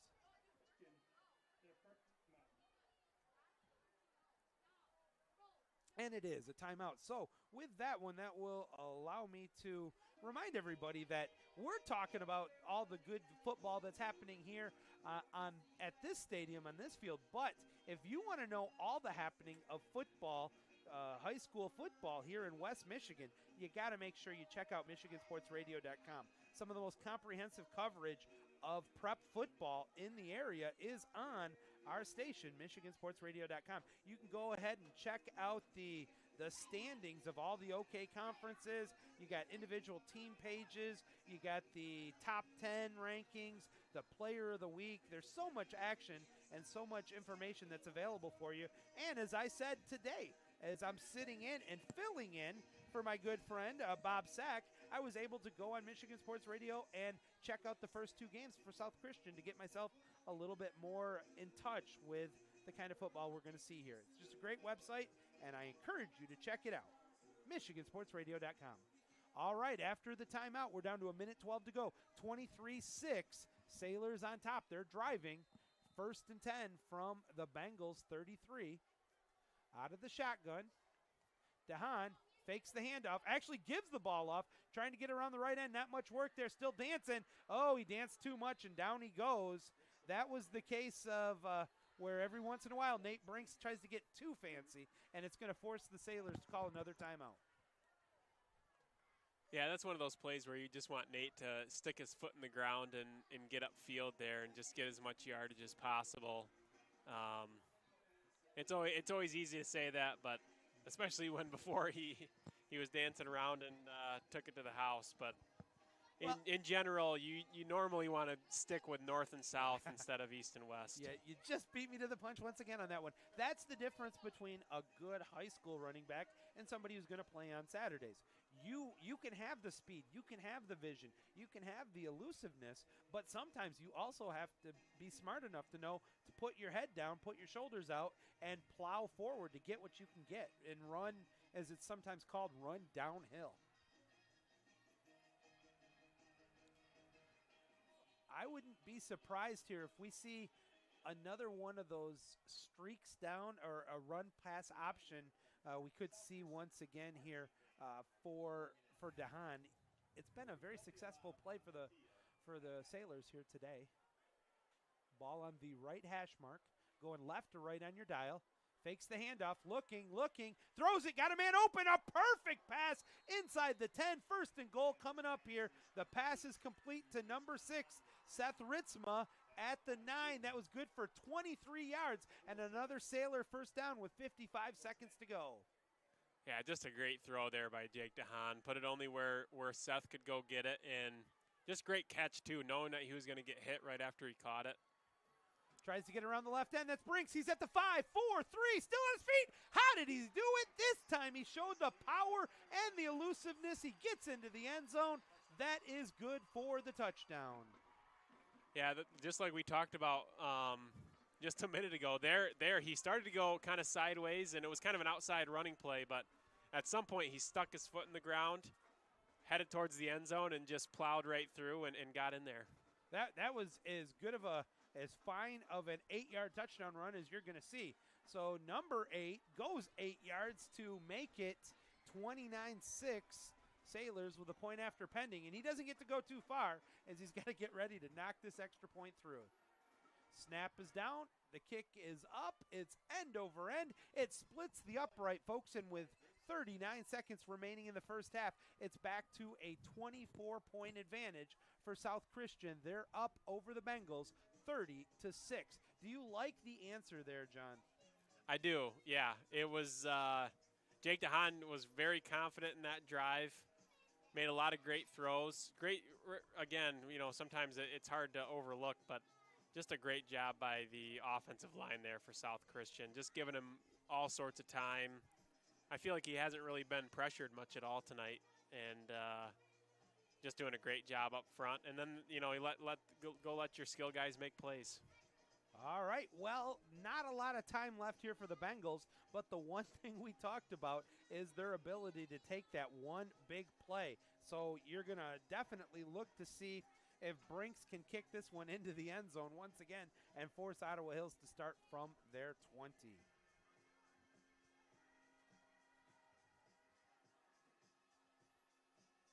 I'm Joey Sutherland. Joining me is John Wasink, and we want to thank you for joining us here on MichiganSportsRadio.com's coverage of our game.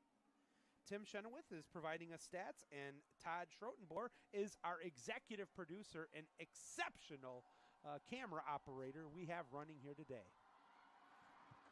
Boots it deep, and it's going to be in the end zone for a touchback, and just what the Sailors were hoping for there, and it will force the Bengals to start at 1st and 10 from their 20. Yeah, 39 seconds left. Let's see what Ottawa Hills draws up right here. It's interesting to see what they do. Here's one I'll throw at you on this one with your experience. Is it a case where right now where Buchanan, as much as he wants to look for a big play, is a little apprehensive to try to get too greedy because he doesn't want to give any more momentum to the Sailors? No, yeah, that's something you got to think about if you're the coaching staff. I mean, yeah, it looks like South's kind of playing a little bit deeper with their safeties at about 15 yards. That's pretty deep, deeper than they've been playing all night. Seth Ritzema and number 7. Who's number 7 here? Oh, my goodness. We have Austin another Teasma. pre-snap penalty, illegal substitution again on the Bengals. So instead of 1st and 10 from the 20, let's start 1st and 15. These pre-snap penalties, that's the 5th time that's happened already today, and your heart just bleeds for these guys because it's already an uphill battle, and now you're adding some grease to that uphill run. And now the officials are running over to have a conversation with the Ottawa Hills coaching staff, and that will give me an opportunity real quickly to ask you, do you have some questions about the real estate market? Broker Amanda Volkers with Prestige Home Group at City to Shore is your local real estate expert. She has 20 years of experience that will help you navigate the tricky real estate market, whether you're buying or selling. Click the logo on the Byron Center or South Christian page of Michigan Sports Radio site, or find her online at amandavolkers.com. Quick play tries to run around the right end, is going to get up to about the 20, back to the original line of scrimmage, not much more than that. Clock continues to wind. We're down to 20 seconds to go here as the Bengals may get one more playoff before the first half here. Yeah, I think this is smart by Ottawa Hills here. Just run the clock out. You're in your own territory enough to not want to risk turning the ball over and risking that sort of thing. Well, we'll be having after this play, or coming up here shortly, as he is brought down on what probably will be the final play of the first half, we will have the halftime scoreboard coming up, compliments of Paris Motors. But it is halftime here at East Kentwood Falcon Stadium. Our score, the Sailors of South Christian over the Bengals of Ottawa Hills, 30-6 is our score. We'll step out for a couple commercials. We'll be back with our second we'll have our halftime festivities and get you set for the second half. Keep it here on MichiganSportsRadio.com. Bowling is a great time that combines great friends, football, and bowling. Compete against your friends or family, throwing a football at 10 real bowling pins. You can bring in your own food, or they have a pair of 45-foot bars featuring soft drinks and adult beverages. Visit foldingwarehouse.com, Grand Rapids, to reserve your lanes.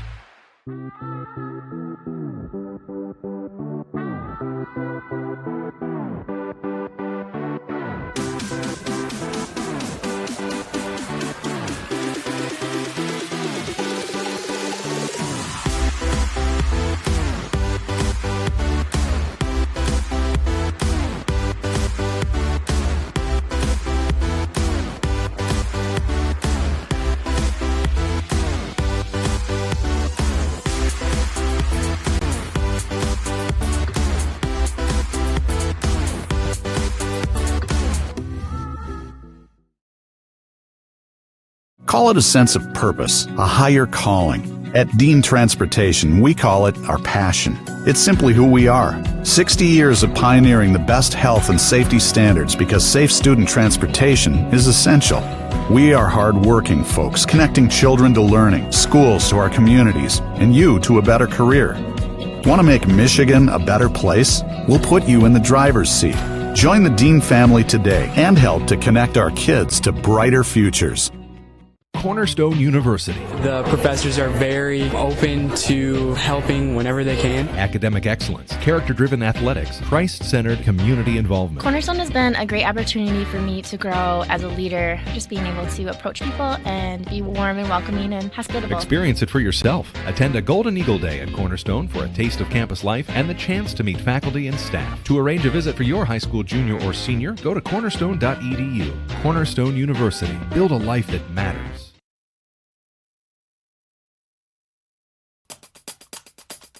Participation numbers across the state saw a significant spike, and we continue to celebrate the 50th anniversary of Title IX. I'm John Ross, and this is This Week in High School Sports, powered by Michigan Student Aid. According to the Multi-Sport Participation Survey conducted in the spring, more than 44% of MHSAA student-athletes play more than one sport. The survey covers the 2021-22 school year, and that's an increase from the previous school year. Total participation in high school sports in the state is also on the rise. The 2021-22 school year saw a 6.6% total increase over 2020-21, despite total enrollment in the state suffering a decline. 23 of the 28 MHSAA-sponsored sports saw a year-to-year increase in participation, with 10 of those sports seeing a double-digit increase. Boys track and field was up over 27%, and girls track and field was up over 22%. Wrestling saw a nearly 12% increase, with a bulk of that coming from the addition of a girls division at the individual wrestling finals. For more on multi-sport participation and the number of athletes through the years who've participated, please check out MHSAA.com. Game balls this week go to Muskegon Oak Ridge's Arturo Romero. The junior soccer player scored 6 goals in a 6-1 win over Fremont. Romero now has 28 goals this year, which is a new single-season school record. Clarkston's Ethan Clark.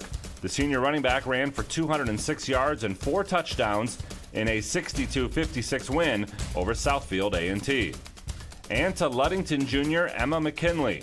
She shot a 78 at the Whitehall Invitational, taking first place individually and helping Ludington to a third-place finish.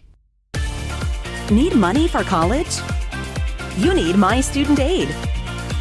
My Student Aid is the go-to resource that helps Michigan families find money to pay for college. Plus, they'll guide you through the financial aid process and answer any questions you have. For grants, scholarships, and more, connect with My Student Aid, helping make college affordable for everyone. Learn more at michigan.gov/MIStudentAid.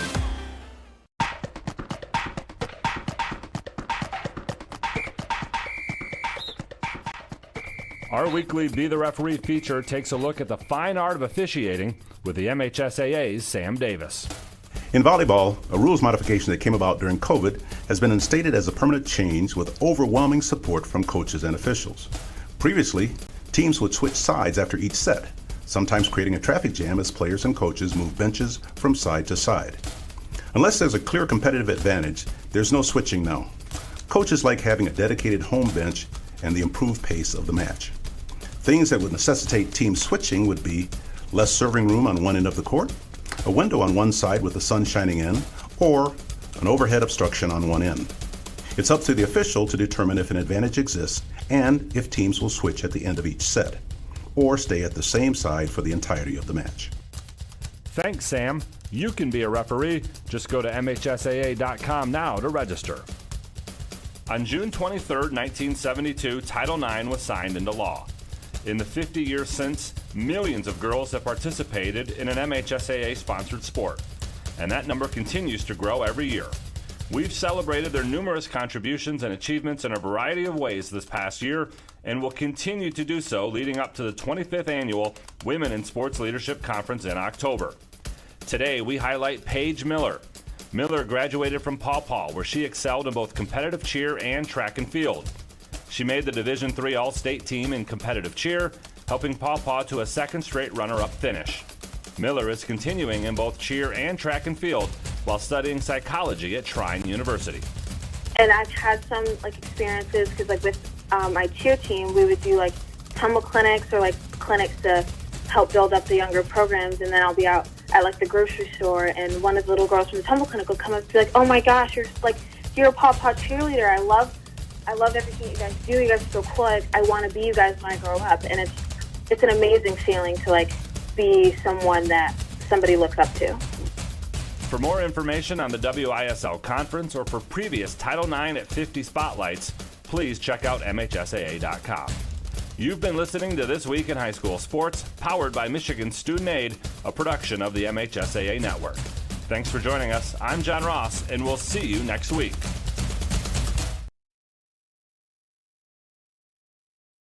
To have your vehicle repaired, you can trust the experienced team at Bob's Collision. Working with state-of-the-art technology, your vehicle will be repaired by highly trained craftsmen using the most modern and up-to-date equipment available. From minor dings to major collision repair, the team at the Bob's Collision Auto Repair Shop has the experience, knowledge, and equipment to expertly restore your vehicle to its pre-accident condition. Visit them online at bobscollision.com.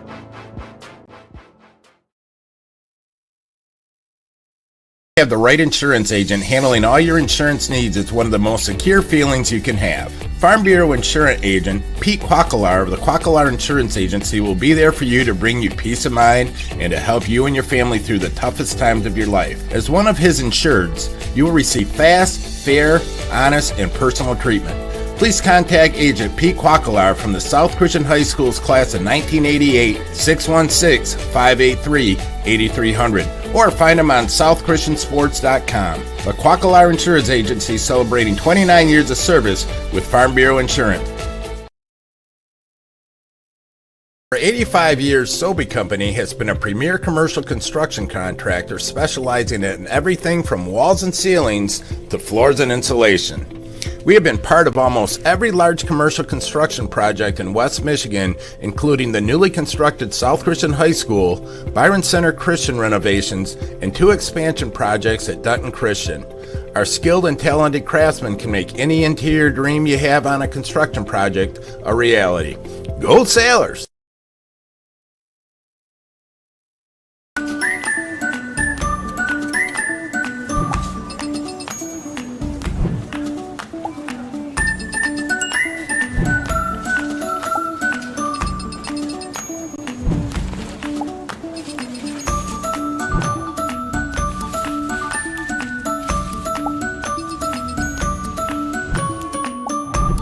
What would you do with some extra time?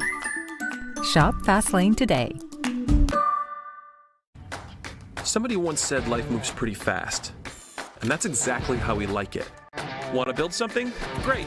Start businesses, build bridges, raise a whole city. Future in fighting crime? Want to save lives? Do it all here. But you've got to go forward fast. Because today is now, and tomorrow is soon. And to get ahead of the game, you got to get ahead of your time. This is your future, so take it and move all of us forward.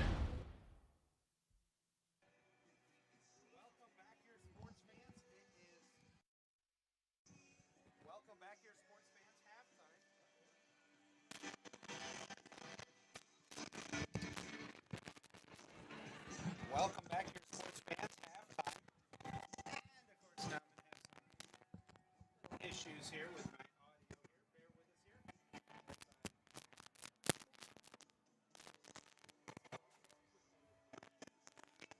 Bear with us here. Cornerstone University. The professors are very open to helping whenever they can. Academic excellence, character-driven athletics, Christ-centered community involvement. Cornerstone has been a great opportunity for me to grow as a leader, just being able to approach people and be warm and welcoming and hospitable. Experience it for yourself. Attend a Golden Eagle Day at Cornerstone for a taste of campus life and the chance to meet faculty and staff. To arrange a visit for your high school junior or senior, go to cornerstone.edu. Cornerstone University. Build a life that matters. Need to replace that. All right, folks, let's try this once again. It is halftime here, 30-6. It is South Christian over Ottawa Hills. Thank you for joining us on MichiganSportsRadio.com. Filling in for Bob Sack, I'm Joey Sutherland. Joining me is John Watsink. And as we get ready for the second half, before we actually talk about some of the things going on from the first half and setting the stage on a gorgeous night. The moon is out. You could not have a more picturesque evening for football. Although it's a bit odd to see this many kids running around on the field, it looks really cool, though, you got to say.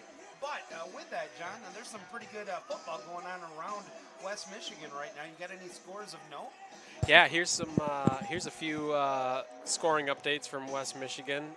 Some halftime scores here, or third quarter scores actually. Granville is up 24-15 over Hudsonville at halftime. Rockford in the third quarter, Rockford is beating West Ottawa 20-13. Third quarter, Forest Central 14, Byron Center 13.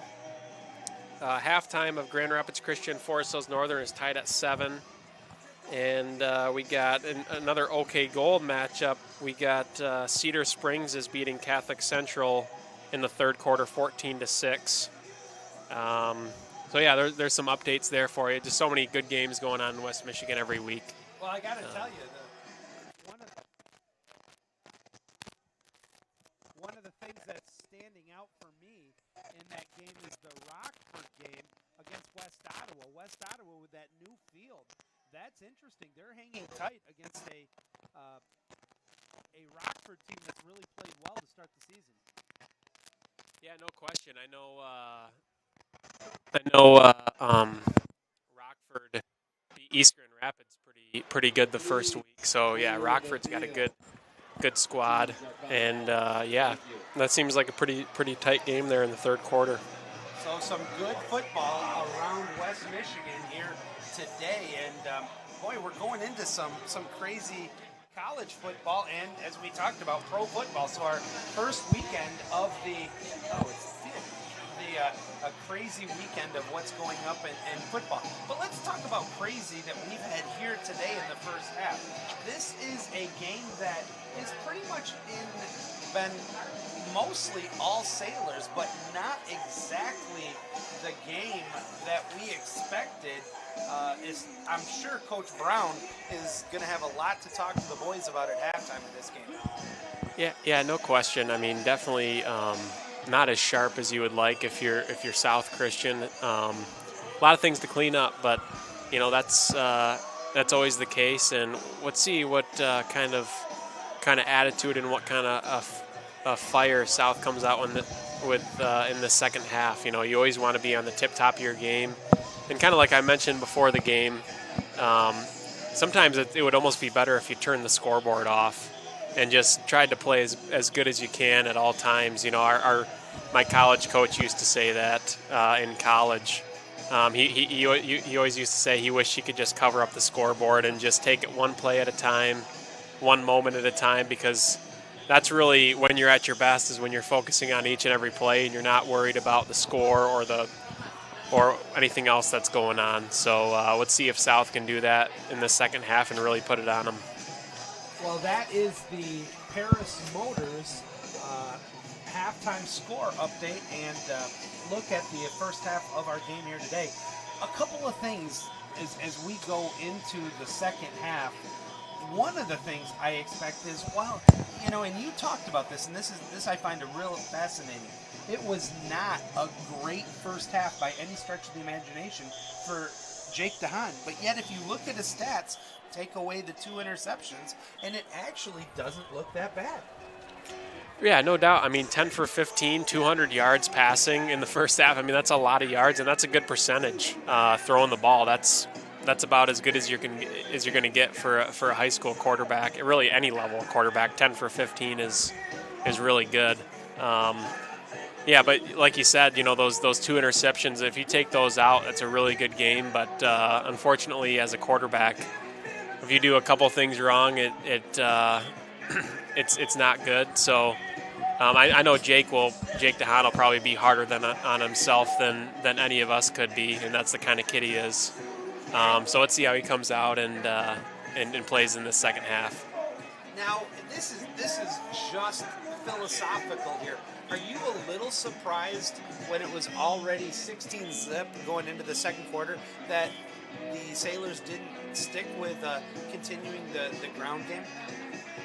Yeah, maybe a little bit. I mean, I think overall, this team, South's team in general, is probably their passing game probably almost seems a little bit more developed and a little bit more refined at this point than their running game. Not that their running game is bad by any stretch of the imagination, but I think their running game still has a little something to be desired.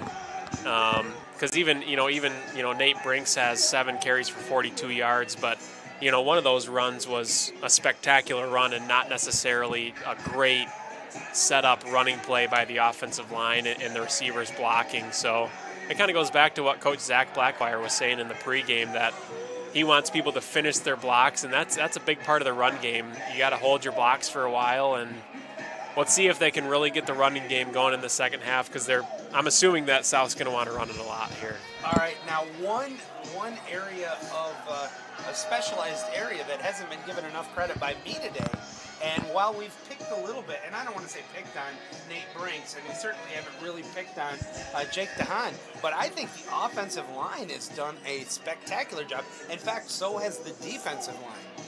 Yeah, no question about it. They've been dominant throughout the whole game, and that's always a huge key in football. I mean, whoever wins the battle of the guys up front is normally going to win the game. That's just how football works, and South's got a great group of them, and they're doing a tremendous job. Well, a big thank you to Lindhout Painting for presenting the stat recap, and also want to thank our friends once again from Paris Motors for presenting the scoreboard. As we are just a few moments away from the start of the second half, if you're just joining us, it's 30-6 South Christian over Ottawa Hills. It will be the Sailors getting the ball to start the second half here, and now they're switching sides again. If you joined us late and you missed the opening kickoff, we were all set for the opening kickoff, and then they were like, oh, we're on the wrong side. We almost had that happen again here. It's crazy. It's funny. It must be a full moon. Oh, by goodness it is. That's about as full as a moon as I've seen. Holy smokes. Looks like you can almost touch it from here. Or I would dare say that Nate Brinks can kick to it.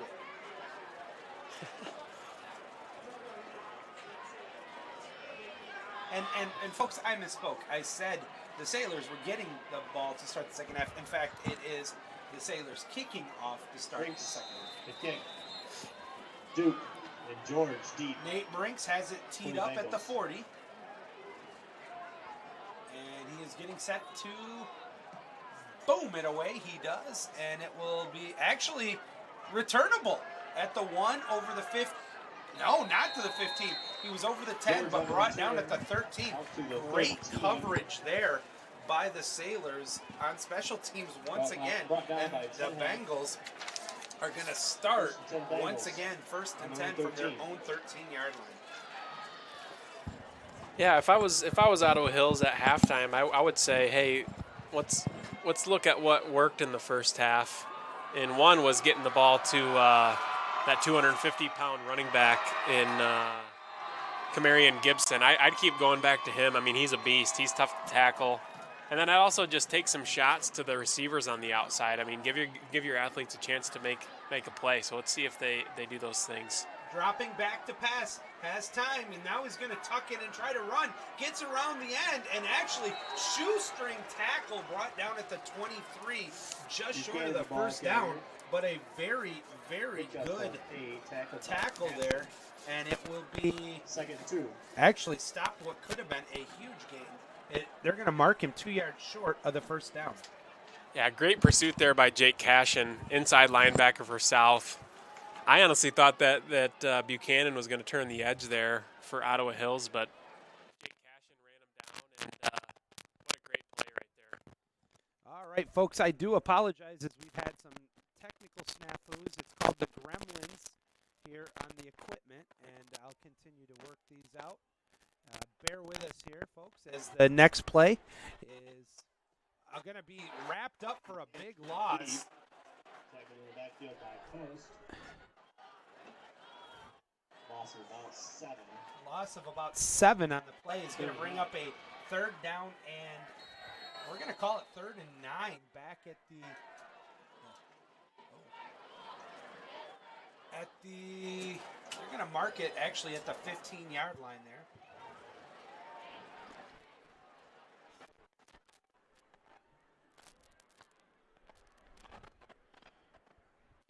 And we have a injured player on the field. And with that, we're going to step out for a 1-minute break here, and hopefully I can get the audio corrected by then. But our score again, 30-6. South Christian on top. We'll be right back. Sense of purpose, a higher calling. At Dean Transportation, we call it our passion. It's simply who we are. 60 years of pioneering the best health and safety standards because safe student transportation is essential. We are hard-working folks, connecting children to learning, schools to our communities, and you to a better career. Want to make your community a better place? We'll put you in the driver's seat. Join the Dean family today and help to connect our kids to brighter futures. AHC Hospitality is hiring those 18 years or older for several open positions at its downtown hotels. Starting pay is $16 an hour paid weekly with medical, dental, health benefits, hotel discounts, and more. Visit ahcjobs.com to jumpstart your future career.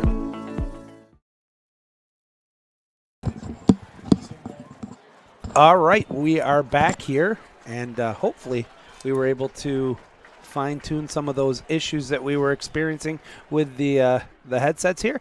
3rd down and long coming up here for the Bengals after the injured player, and it is. The cramp once again is by LeBlanc. That's the second time the big offensive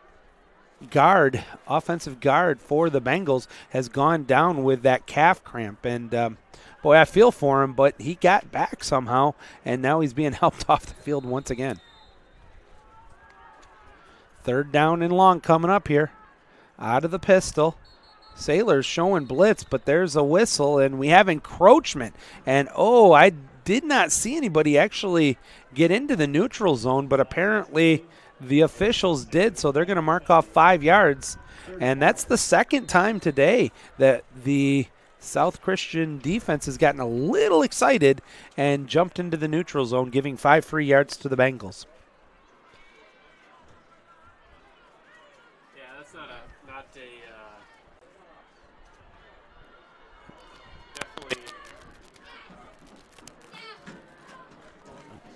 All right, as they're coming back in right now. And, okay, now it was my mic in the first half. What the heck is going on here? Now we're having some issues. And another flag, and this time I think it's going to be too much time on the Bengals, and it is. So you giveth and you taketh away. Both teams are guilty of a penalty there. And let's see. We're back to that 3rd and 9 all over again.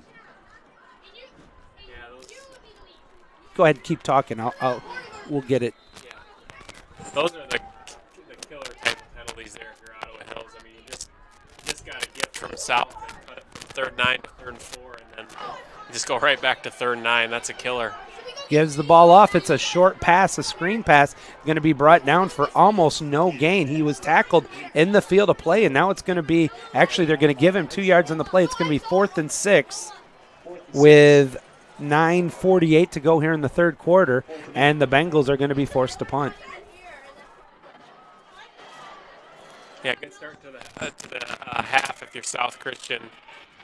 Always good to get a 3 and out, but especially to start the second half and set the tone for the rest of the game. That was a good stop there by South's defense. All right, as they are back to punt here.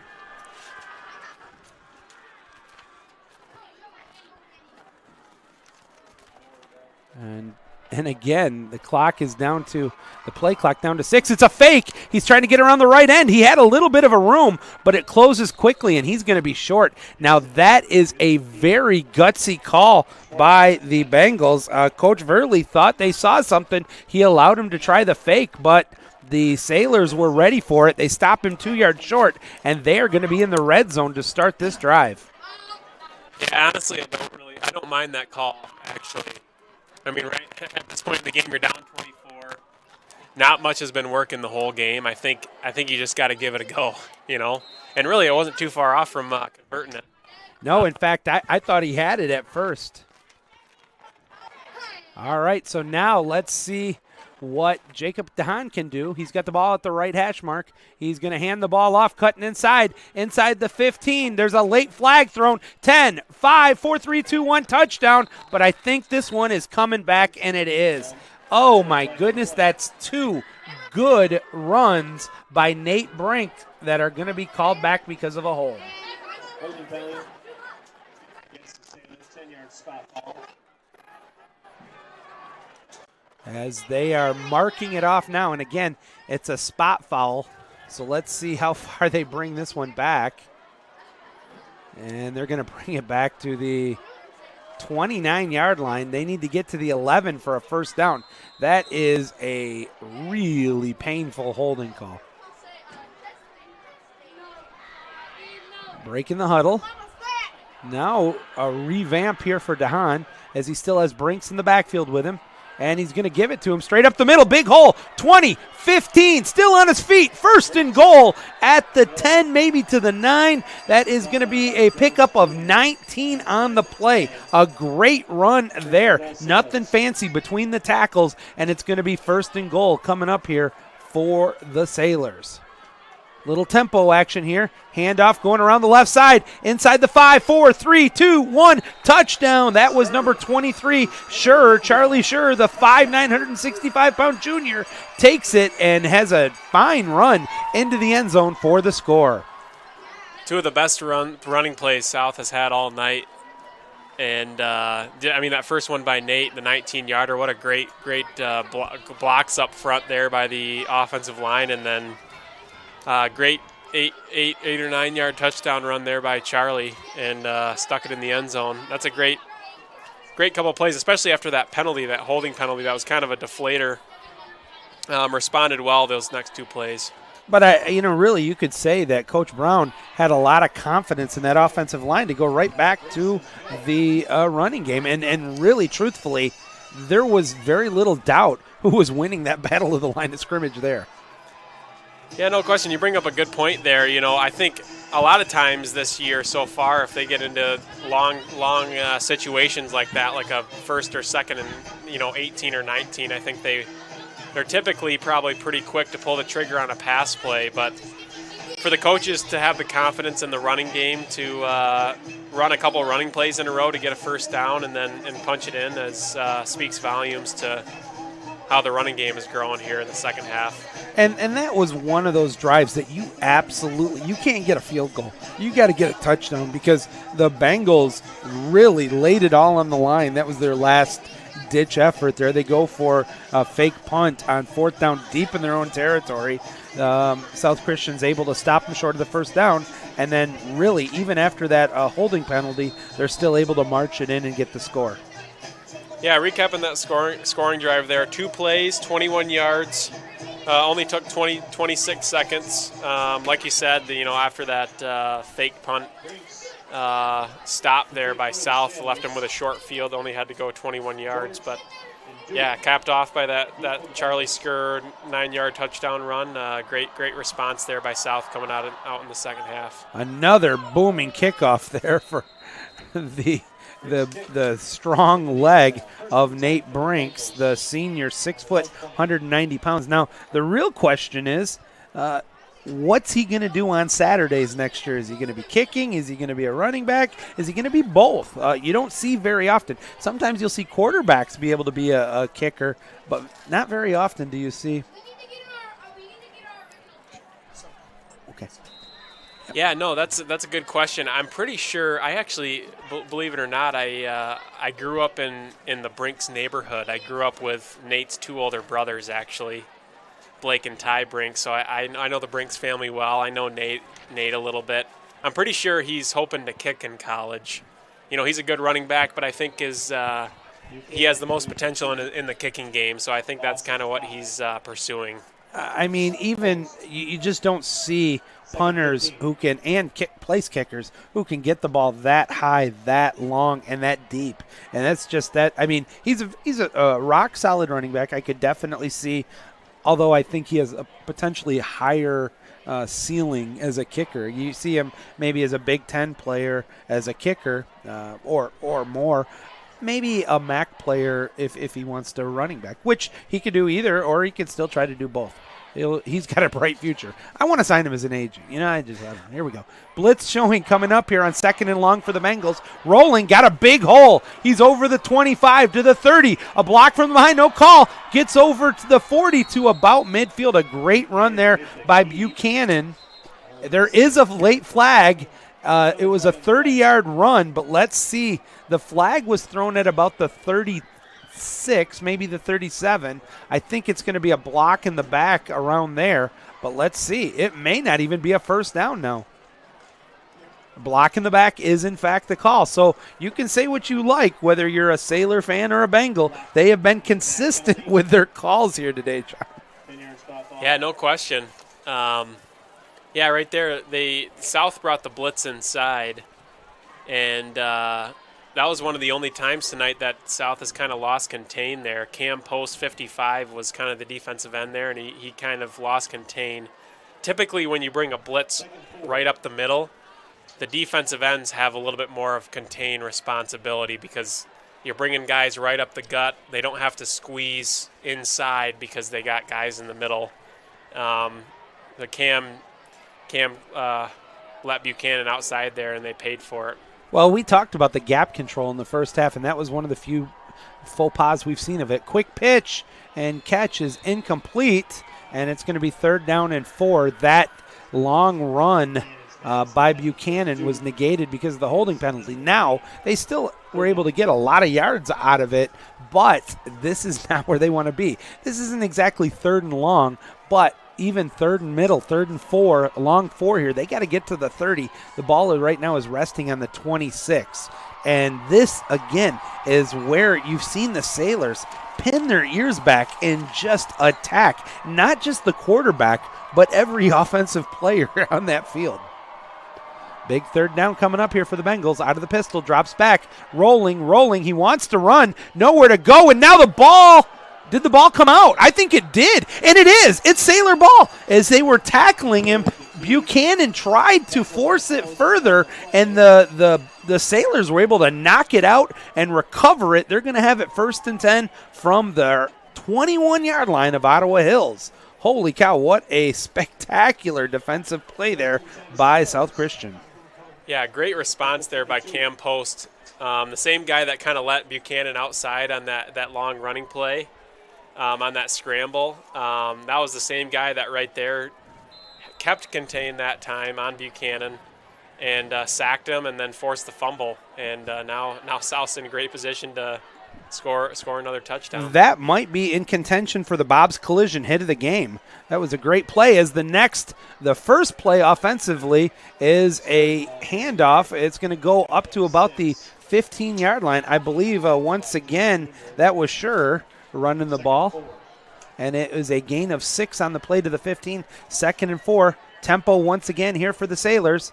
Drops back, actually hands the ball off, trying to get around the left end. Sure, inside the 10. 5, cuts inside, 4, 3, 2, 1. Oh, what a great cut at the 4-yard line, and that's going to get him into the end zone from 15 yards out for the touchdown. What another great run. That's 2 really good runs we've seen by Charlie Sure in this half. Yeah, what a great run. He really runs hard. I like the way he runs. he really gets north and south. He's a quick player. He I mean, he obviously saw that on the opening kickoff return where he took it to the house. He's fast, and he's willing to put his shoulders down and get downhill. All right, well, with that run, the point after, we're waiting on it right now. The hold is down, the kick is up. It splits the uprights, and with 6:43 to go, it's 44-6. And unfortunately for the Bengals, that means it will be running clock time halfway through the third quarter here, with it being a 38-point lead for the Sailors. Yeah, you were a little off in your prediction. I was not going to say anything. I will leave. You weren't too far off. Only two minutes off. 2 minutes off. You originally said 4:20, right? In the I third did. Quarter? It was the fake punt. That's what just skewed everything for me. Well, what was the scoring drive on that one? Summary. Yeah, summary of the scoring drive. Another two-play, 21-yard scoring drive there. The key play was really the defensive play that recovered fumble and set the South offense up for the score, but ended in that 10-yard touchdown run by Charlie Skur. Really good start to the second half by South. We talked about at halftime that they really need to kind of cover up the scoreboard and just focus on playing their game, and they've done that so far. I really like that South Christian has been they've allowed Skur to get some more touches of the ball, and obviously we've seen some great runs from Brinks, and not to mention really overlooked today because of how well he's been throwing the ball, minus the couple picks, is DeHaan's run the ball pretty well today as well. All right, here's Brink's ensuing kickoff. He booms this one, and this one's going to be another touchback. That leg of Nate Brinks is truly a weapon. He has got one of the best kicks I've seen at the high school level in quite some time. What is the I guess in my prep work I did not see this. What's the longest field goal he's kicked? Does anybody know that this year? I do not know that. Yeah, I was going to say they scored 42 in the first game. That's an even 6 touchdowns. And they scored 35 in the second game, which is an even 5 touchdowns. I figured if anybody would and know, a safety, 42 points, 6 touchdowns, and a safety. I don't even know if they've kicked one. Yeah, I thought if anybody would know, it would definitely be Tim. Tim would be shooting the longest field goal that Nate has kicked. They haven't kicked a field goal in 6 years. Okay, that's why. It's just a point after. No, that is. I'm just kidding on that one, folks. I'll try to find out an answer for you on that one. They're actually going to penalize the Sailors for the encroachment, but it sure looked like it was movement by the line, and there it was again. The line left before the snap.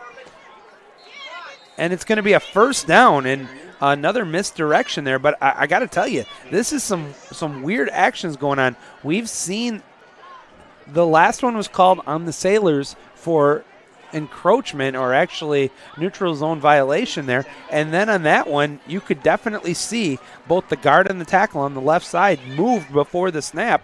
There was no call. First down for the Bengals, and they're going to get it up to their own 31.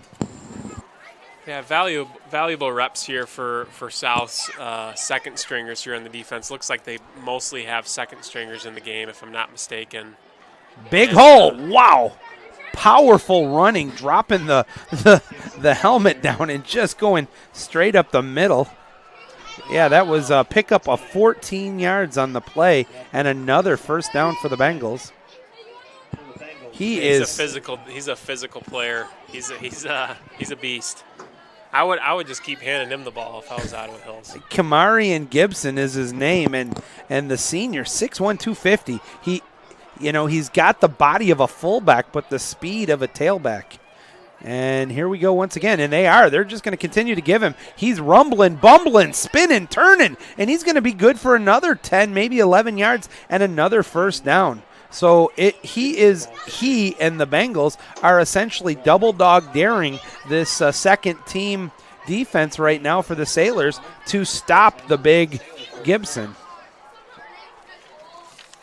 Yeah, no question. I think like I just said a minute ago, this is a chance for the second stringers of South to really get some valuable reps, but also, some of these guys maybe want to play a little bit more. It's a good opportunity to show the coaching staff what you got, 4 minutes to go here in the third quarter. Running clock. Drops back to pass. The quarterback gets away from the first would-be tackler. Spins away. He's still on his feet. Very elusive. Tries to get around the left end now, and he's finally going to be brought down. It's all that for a half-yard loss and technically a sack back to it will actually be the Sailors' 45. He had to run. John, what do you think? 40 yards on that play? Yeah, probably at least. If I'm not mistaken. Anybody, you know the width of a football field? You're going to throw that one on me. I had to have football theory a million years ago, but college was like 33 years ago. Any guesses? 60 feet? Or 60 yards, I mean? I believe it's 53 yards. 53 and a half, 53 yards maybe. I'm pretty sure. I'd have to look it up. I'm pretty sure it's 53 yards.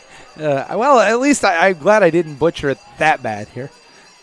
2nd and 10. It's a pitch around the right side trying to get over the end, but there we go. Back to gap control, and it's going to be no gain, and now it's going to be 3rd and 11. Let's see how the second team defense for the Sailors are able to answer this 3rd and long coming up here for the Bengals. This is really with 2:38 to go.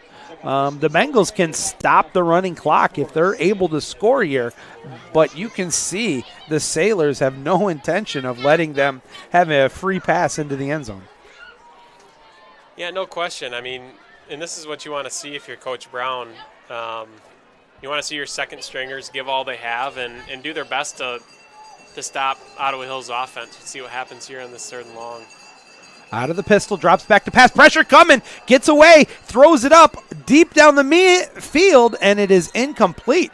I am impressed. That was the best pass we've seen by Buchanan. He's elusive. It's like he's a greased pig back there. They're having a hard time bringing him down. He was finally able to fire it downfield, and actually that was a catchable pass. 4th down now. Throw the coaching hat back on you. Do you go for it here? Yeah, I'd go for it. Yeah, you're in South territory. I mean, you got nothing to lose, really. I mean, you're down 38 late in the 3rd. I think it's more valuable to run a play and try, work on getting a 4th and 11 than it is to punt the ball. It's just more valuable to do that, I think. End around. He might have it. He's at the 40. Gets it. 1st down. Nice play design there. They went with a little bit of razzle-dazzle with the end around, and that's good enough for a 1st down. Good for 20 yards on that. 4th and 11, and that will keep the drive going. We're down to a minute 1 to go here in the 3rd quarter, 44-6. If you're just joining us, the Sailors with a big lead. Now, I want to kind of go back to that point because we've been talking about trying to get a lot of improvement out of the Sailors. But one thing I really want to point out is we've seen the sportsmanship that's going on in this game. There's nobody rubbing salt or dirt into a wound here. It's just practicing football and trying to grind out plays as that run is up the middle for a pickup of 3. Yeah, no question about it. I mean, I think the coaches on both sides of the ball, I think they want these young kids. I mean, it's about the kids, They want these kids to have fun and to improve, and it's fun to see guys out there having fun and getting better. Oh, trying to get around the end that time. Unable to do it. They're going to actually give him a yard on the play, but that's some great open field tackling there.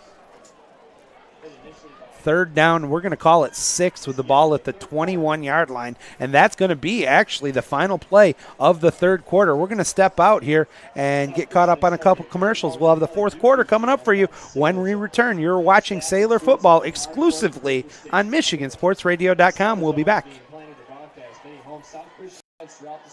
Bowling is a great time that combines great friends, football, and bowling.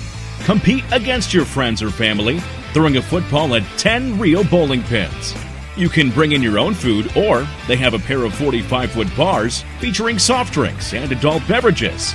Visit foldingwarehouse.com, Grand Rapids, to reserve your lanes.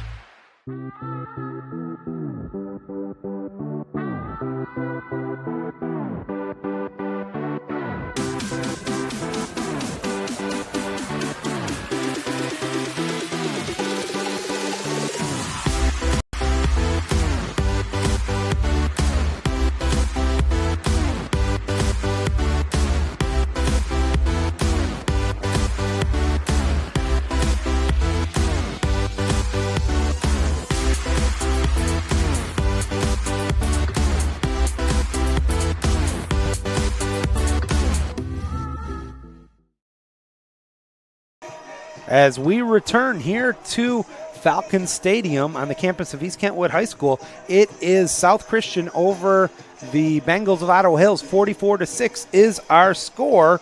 John Wasink is my tag team partner. I'm Joey Sutherland filling in for Bob Sack. Thank you for joining us here tonight as we're getting ready to start the final stanza. And we want to remind you, in a great football night and a great football weekend, that the Family Fare Tailgate Special of the Week is buy one item out of the meat department, get a second item half off. So that sounds like a great opportunity for some tailgating this weekend. College, pro, wherever where you're going to go. 3rd down and 6 coming up here for the Bengals. They try the counter and is able to get away from the first would-be tackler inside the 10. 5, 4, 3, 2, 1, touchdown. Nice run there by number 8. That's a 21-yard touchdown scamper for Gibson, and he is just it's redundant, and we keep saying it, but he is a tough load to bring down for the Bengals. Yeah, no question. I think if you're some teachable moments out there for South for their second stringers, first of all in that possession, the 4th and 11 reverse play, definitely some teachable moments there, and then right there it just seemed like they had some guys a little bit tentative and not quite being aggressive on the tackling, and just definitely some stuff to address there, but. That's what you play the game for. Here we go back to that pistol eye. It's going to be intercepted in the end zone, which is a 2-point conversion. It'll be just failed. And so the score will remain 44-12. But, folks, that makes it a 32-point game. And that running clock is now no longer running. It will go back to regular clock right now unless the Sailors are able to get another score here. Yeah, recapping that scoring drive there by Ottawa Hills. 10 plays, 80 yards. Took off 6 minutes and 51 seconds of the clock. Ended in that Gibson 21-yard touchdown run. Yeah, definitely some positives that you could take away there if you're Ottawa Hills. Absolutely. Especially that 4th down conversion, great play call there by the coaching staff, really. The great misdirection. Yeah. Yep. Yeah, I'll give you a few scoring updates here from around the area. We got Northview's beating East Grand Rapids 18-16 in the 4th quarter. Holland Christian's up 19-7 in the 3rd quarter. Forest Hills Central beat Byron Center 21-13. Grand Rapids Christian is beating Forest Hills Northern 20-7. Wow. Yeah, there's just a few scores there for you. I think the Falcons were over Grand Haven 42-zip. I just got a text. So. Yep. It's hard to believe. You know what's crazy? This coming Friday, 1 week from today, it'll be homecoming for East Kentwood. It feels like the season just started, and it's still in the 75, 80-degree mark for games, and now we're into talking about homecoming. This one doesn't look like it's updated really, but it looked like the battle of the Zeeland schools. Zeeland West was beating Zeeland East 22-0 after in the 1st quarter. No, now it's 38-0. 38-0. The clock is actually stopped with 11:52 to go as the Bengals get set to kick it off. That's another little short kick. It's going to be caught at about and actually downed right away there at we're going to say the 26-yard line. Grabbing that, it looked like it was Charlie Dahan who was able to field that one at the 26, and that's where the Sailors will start their next offensive series here with 11:49 to go in regulation. And we'll, it looks like they got quite a few second stringers I was out thinking there, I that believe, too. but Jake DeHaan's still in there. I believe Jake Vermas is their backup quarterback, if I believe he is, which I guess I don't think an update on him. I believe it's Jake Vermas has a shoulder-related injury. That's about as much depth as we can give you right now. We don't have any more information than that, but hopefully he's okay. Hopefully it's nothing too serious. Jackson Hake getting his first time to run the ball today, and he's going to be 19 yards on that play and a first down for the Sailors. And, of course, we'll say our prayers and keep Jake in our thoughts there and hope that he's going to have a short recovery and be able to be back playing in a few weeks. 1st and 10 for South Christian from their own 45 out of the shotgun. It's going to be a handoff. Up the middle, turns, and he's going to power forward for a pickup of 2. Hake, once again, the 5'11 junior, is going to force his way forward, but actually he didn't get more than 2 yards, but I liked the blocking there. There was a hole. He needs to be a little bit more patient before he cuts up there, give the blocker a chance to turn his defensive player. 2nd and 8 here from the 47. Handoff straight up the middle. Once again, big hole. Gets over midfield. That time running the ball looked like it was number 24, Sam Barr, I believe. And he's going to fight his way to. They're going to mark him exactly midfield for a 3rd and 5 coming up here with 10:49 to go. 44-12, Sailors on top. Going with a little tempo once again here. 2 receivers on the strong side of the field. Single back on the short side. Handoff up the middle once again. And, tripped up. I thought he had the first down. Instead, he's going to trip over the right hash mark and be brought about 2 yards short of the first down. This is interesting. With 4th and 2, with the ball at the Ottawa Hills 47, what are we going to see here? Yeah, I think they'll, I don't know, it's hard to say. It looks like they're leaving the offense out there. Yeah, what do you think? Run or pass? Oh, run straight, same play, right up the middle. And there's the flag. What do we got? The offsides. Oh, my goodness gracious. A pre-snap penalty. I didn't see that one. I mean, was there movement? Did you see it? I actually didn't see it either. Must have just been in the neutral zone or something. I tell you what, and I'm not exaggerating. We are looking right down the line of where that was. I really didn't see anybody cross the line. But a break for the Sailors. That'll move the sticks and not have it be a 4th down. 1st and 10 coming up here for South Christian. Hands the ball off, trying to get around the left end. There's a little bit of a hole. Downfield, 40, 35, and 30, and a first down. A nice run that time. Once again, it was Hake, and we talked about this in the first half. That is truly that angle downhill running. A great run there and another first down. Yeah, one thing I noticed there when on that play is he had the ball, well, he switched it at the end actually, but he was running to the left, but he had the ball in his right arm. You always want to have the ball in your outside arm. I'm sure that's the coaches talk about that all the time, but just a little coaching moment right there. You always want the ball in your outside arm so you can use your inside arm as a weapon. Right up the middle with it, and it's going to be about a 7, maybe an 8-yard gain. Nothing fancy running between the tackles. Once again, that was Sam Barr, the senior, and he literally, as I said, just ran between the tackles right there. There was a big hole. He's able to scamper forward for a pickup of 7, 2nd and 3 coming up here for South Christian. Sticking out of the shotgun is DeHaan. Great job by this second string offensive line, too. They're doing a great job. It's really positive to see. Going to hand the ball off, trying to get around the left end. Cuts inside, gets the first down inside the 20, down to about the 18. That is Sam Barr, once again, the running back. He's going to get 6 more and pick up a first down. We're down to 8:30 to go here in the 4th. Again, it is not a running clock anymore, folks, unless the Sailors are able to punch this one in.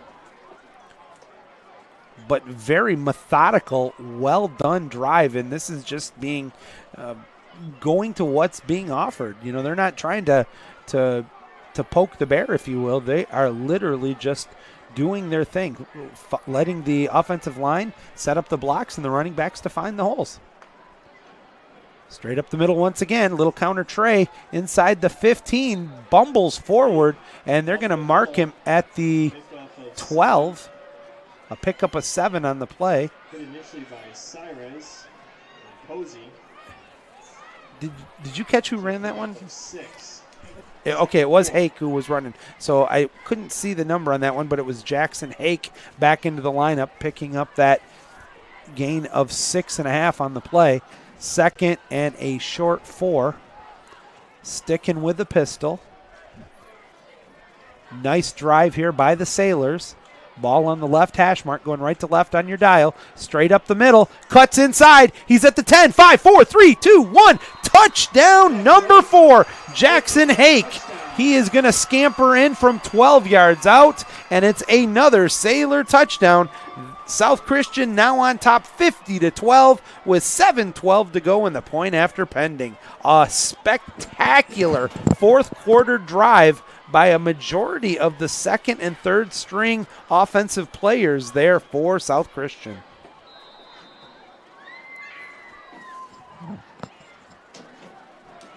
Yeah, that's fun. That's fun. I'm sure, especially for those second and third stringer guys, they're just waiting to get their chance. You know what I mean? To go play, and it's always good to see those guys succeed when they get in the game. Now, I thought that was a neutral zone infraction, but they're actually going to call false start. Bengals. Oh, no, they did change it because the far side, now they're talking about it. The side judge said false start, and now they are moving them back. Boy, I disagree with that too, because you saw the two linebackers kind of come in and force the movement, but this might be Nate's longest kick of the year so far here. We wanted to see. I don't think this is let's maybe just keep getting penalties and just see how far he can kick it here. It'd be kind of good practice. Delay, and that just happened again. The snap down, the kick, it's up, it's end over end. It's still good, and it's 51-12 with 7:12 to go. We're back to a running clock, folks, as the lead now is sizable here for the Sailors. It is a 39-point advantage, 51-12 with 7:12 to go in regulation. The clock will stop now, but once the kickoff comes, it will run nonstop unless the Bengals are able to score once again. Thank you again for joining us. I would like to remind everybody about the Van Solkema Family Farms. For 5 generations, the Van Solkema Family Farms has expanded and learned a lot over these years. Today, they grow and resource over 70 varieties of fresh fruits and vegetables in Michigan and Georgia, as well as Mexico, South America, and Canada. They are wholeheartedly committed to maintaining the highest standards in everything they do without compromise. It's a mission for the Van Solkema Family Farms, hold near and dear to their hearts, and are one set in writing for over 100 years. And one set in writing over 100 years ago by Garrett Van Solkema. All right, as the ensuing kickoff is set to take place here, the ball is teed up on the 40, and it is boomed and recovered at the 2, straight up the middle to the 20. Cuts outside to the 25 where he's brought down. It'll be 1st and 10 for the Bengals at their own 25. Straight up 7 minutes to go in regulation. They got some work to do as they are trailing by a score of 51-12 when the offense returns to the field. We have an opportunity now with the score, I would say, fairly comfortable with a running clock and 6:45 to go, to start looking a little bit ahead next week. And next week it's on the road to Cedar Springs. What are you thinking is going to be some of the things that's worked on this week and will have to be improved before next Friday? Yeah, I mean, it's going to be a little bit of a change of pace. I believe Cedar runs the wing T, and all three of the teams South has played thus far have not been. I mean, I guess Ottawa Hills is maybe the closest, but it's still a lot different. So that's going to be a big thing this week to adjust to if you're South. Fumble ball. The ball is out. Let's see who has it. That actually was coughed up by Gibson, but I think the Bengals were able to recover it. Yeah, and absolutely when you go to like a wing tee, we've talked about that. One of the things that we've mentioned time and time again in the first half was gap control, and that is quintessential to stopping a wing tee team. Yeah, it's going to be a big test. You know, it looks like Cedar was having a really good game with Catholic Central. It looks like those are two really solid teams. And at some point in the playoffs, it's likely that South will get in, and at some point they're probably going to have to go through a wing T team. You know, last 2 years I believe they lost to Edwardsburg. Unity Christian has been very good over the last several years, and they run the wing T. At some point they're probably going to face a wing T team in the playoffs, so it's going to be a big test next week and see what they can do against it. Wow, what a difference from the first possession with the second team defensive line into this one. Now they are getting that penetration, even against the very strong running back in Camarian Gibson. They're getting that penetration and forcing no opportunity for him to rumble, bumble, and stumble. Third down and long coming up here for Ottawa Hills. Out of the pistol. Second man through. It's Gibson. Gibson bounces off one would-be tackler, and he puts his shoulder down, and here we go. This is what we're talking about. He's going to get over the 35 to the 40. Just a great run of almost 20 yards on the play. And I beg your pardon, 15 yards on the play, and it'll be a first down for the Bengals with 4:19 to go. Yeah, I think the key with a big back like Gibson is you need to get several white helmets to the ball at the same time. You know, you can't rely on one or just two guys to get him down on the ground. You need about 3, 4, 5 guys right there, because if you leave that guy one-on-one, he's going to be tough to bring down. Yeah, don't give me that one-arm tackle thinking you're going to get away with that. That is a big guy. That looks like a linebacker. That's a false start for sure. The count was on 2. And everybody knew that except number 1, Anthony George. He took off on Hut 1, and that's going to cost the Bengals another pre-snap penalty, 5 yards. That is number 9, the 9th penalty, pre-snap penalty. Wow.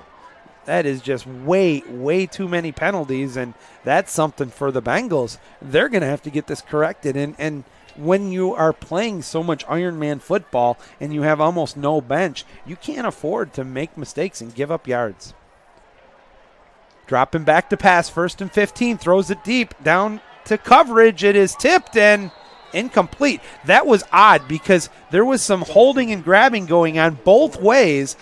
At first I thought it was going to be intercepted, but it kind of stayed up long enough that I thought the receiver almost took it away from the defensive player on that. Nonetheless, it is just a long, incompleted pass, and we're going to come back with the ball at the 35, 2nd down and 15. The clock now is down to 2:50 to go in regulation. Sticking with the pistol are the Bengals. They have it 2nd and 15, ball on the left hash mark, going left to right on your dial. Hands the ball off. A little bit of a problem with the exchange, and that's going to allow a host of Sailors to come in and wrap him up after a very modest gain of about a half a yard. 3rd down and 14 coming up.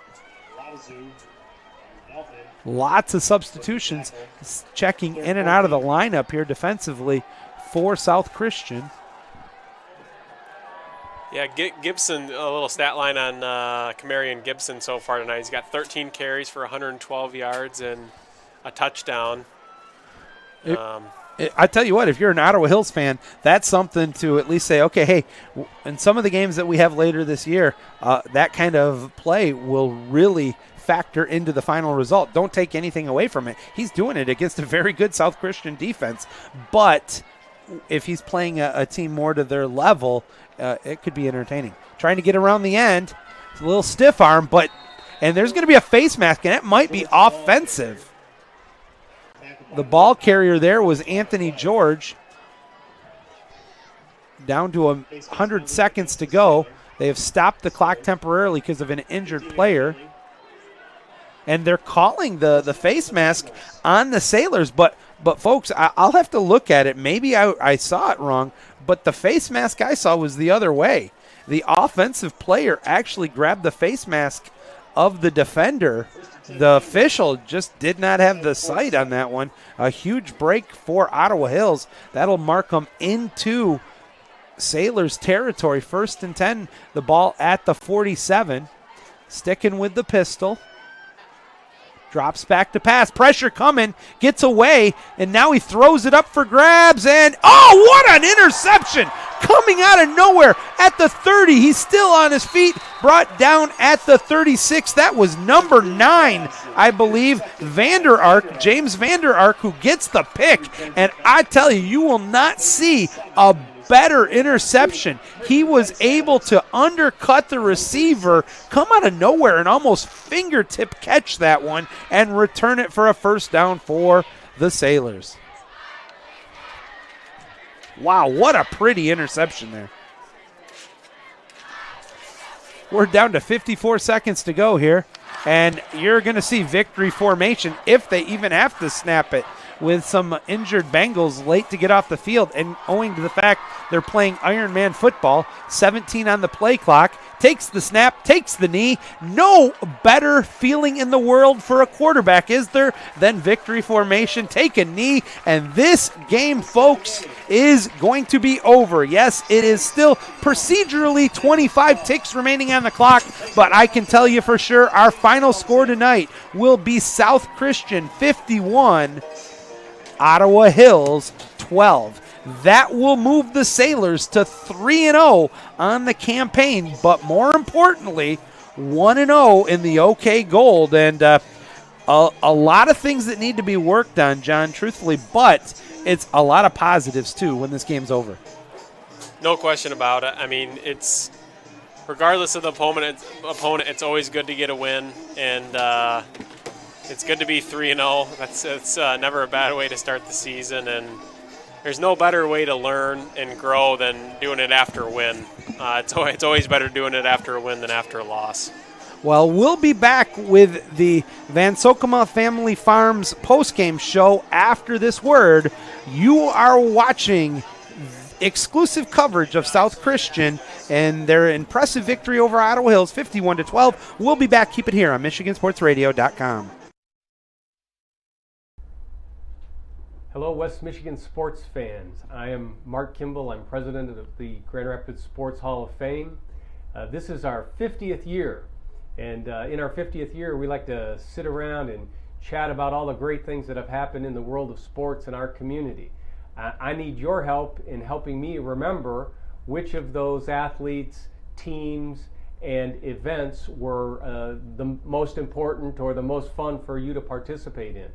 We're running a series of surveys that are asking for your input in identifying your favorite sporting event over the last 50 years.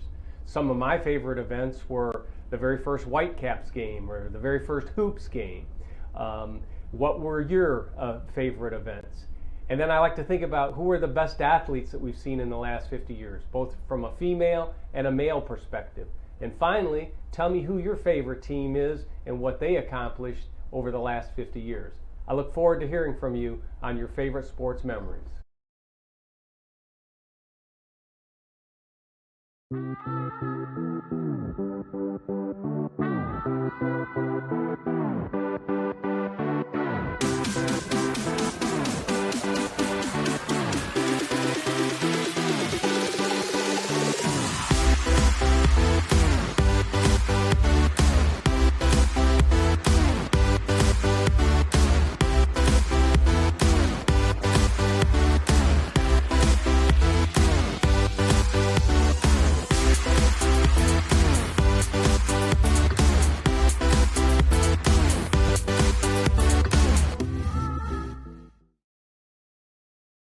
Call it a sense of purpose, a higher calling. At Dean Transportation, we call it our passion. It's simply who we are. 60 years of pioneering the best health and safety standards because safe student transportation is essential.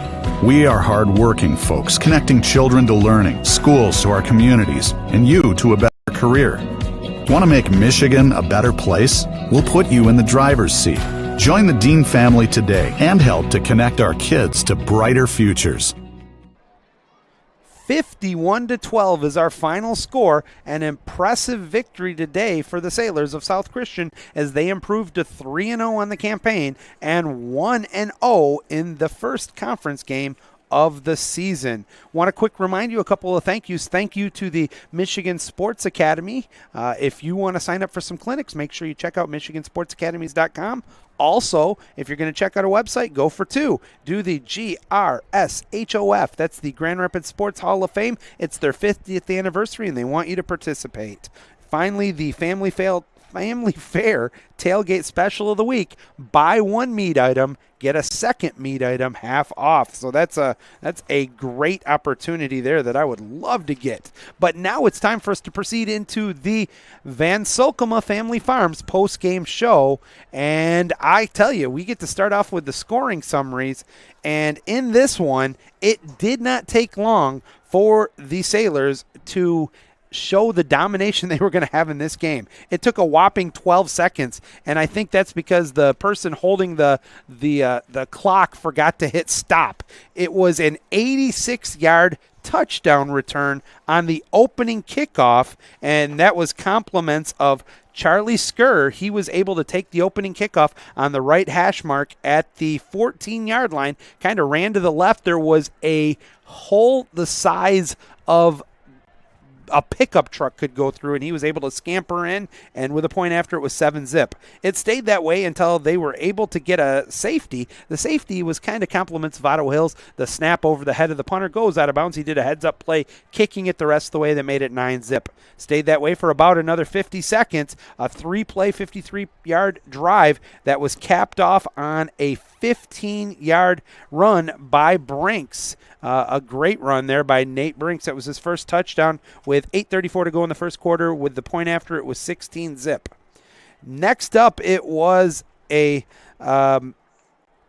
had a recovered block punt in the end zone, and jumped on it. There was actually, we can give credit to a person, but I tell you what, it was the entire line broke it and was able to jump on it, get in the end zone for the touchdown. That made it 23-zip. Brinks gets back into the scoring, though, just before the half with a 10-yard touchdown run, and that made it 30-6 after the first touchdown by Ottawa Hills, which was a Buchanan 8-yard touchdown run, made it the first 6 points. The extra point was no good. 30-6 was our score at the halftime. In the second half, it was all South Christian. It continued to pull it into overdrive as it was Skur with a 9-yard touchdown run at the 26 seconds to go in the third quarter, made it 37-6. A touchdown by Gibson, a 21-yard run, probably one of the sweetest runs you're going to see this year. He was hit by all 11 South Christian players on the field and 6 of his own teammates before he rumbled into the end zone, capping a 10-play, 80-yard drive that took 6 minutes and 51 seconds, made it 44-12. But from there, it didn't take long before Hake was able to answer with a 12-yard touchdown run, the final score of the game. That made it 51-12 with a point after, and that was our final score. Again, an impressive 51-12 victory. And now, John, I'm going to send it over to you for the stat recap. Yeah, just the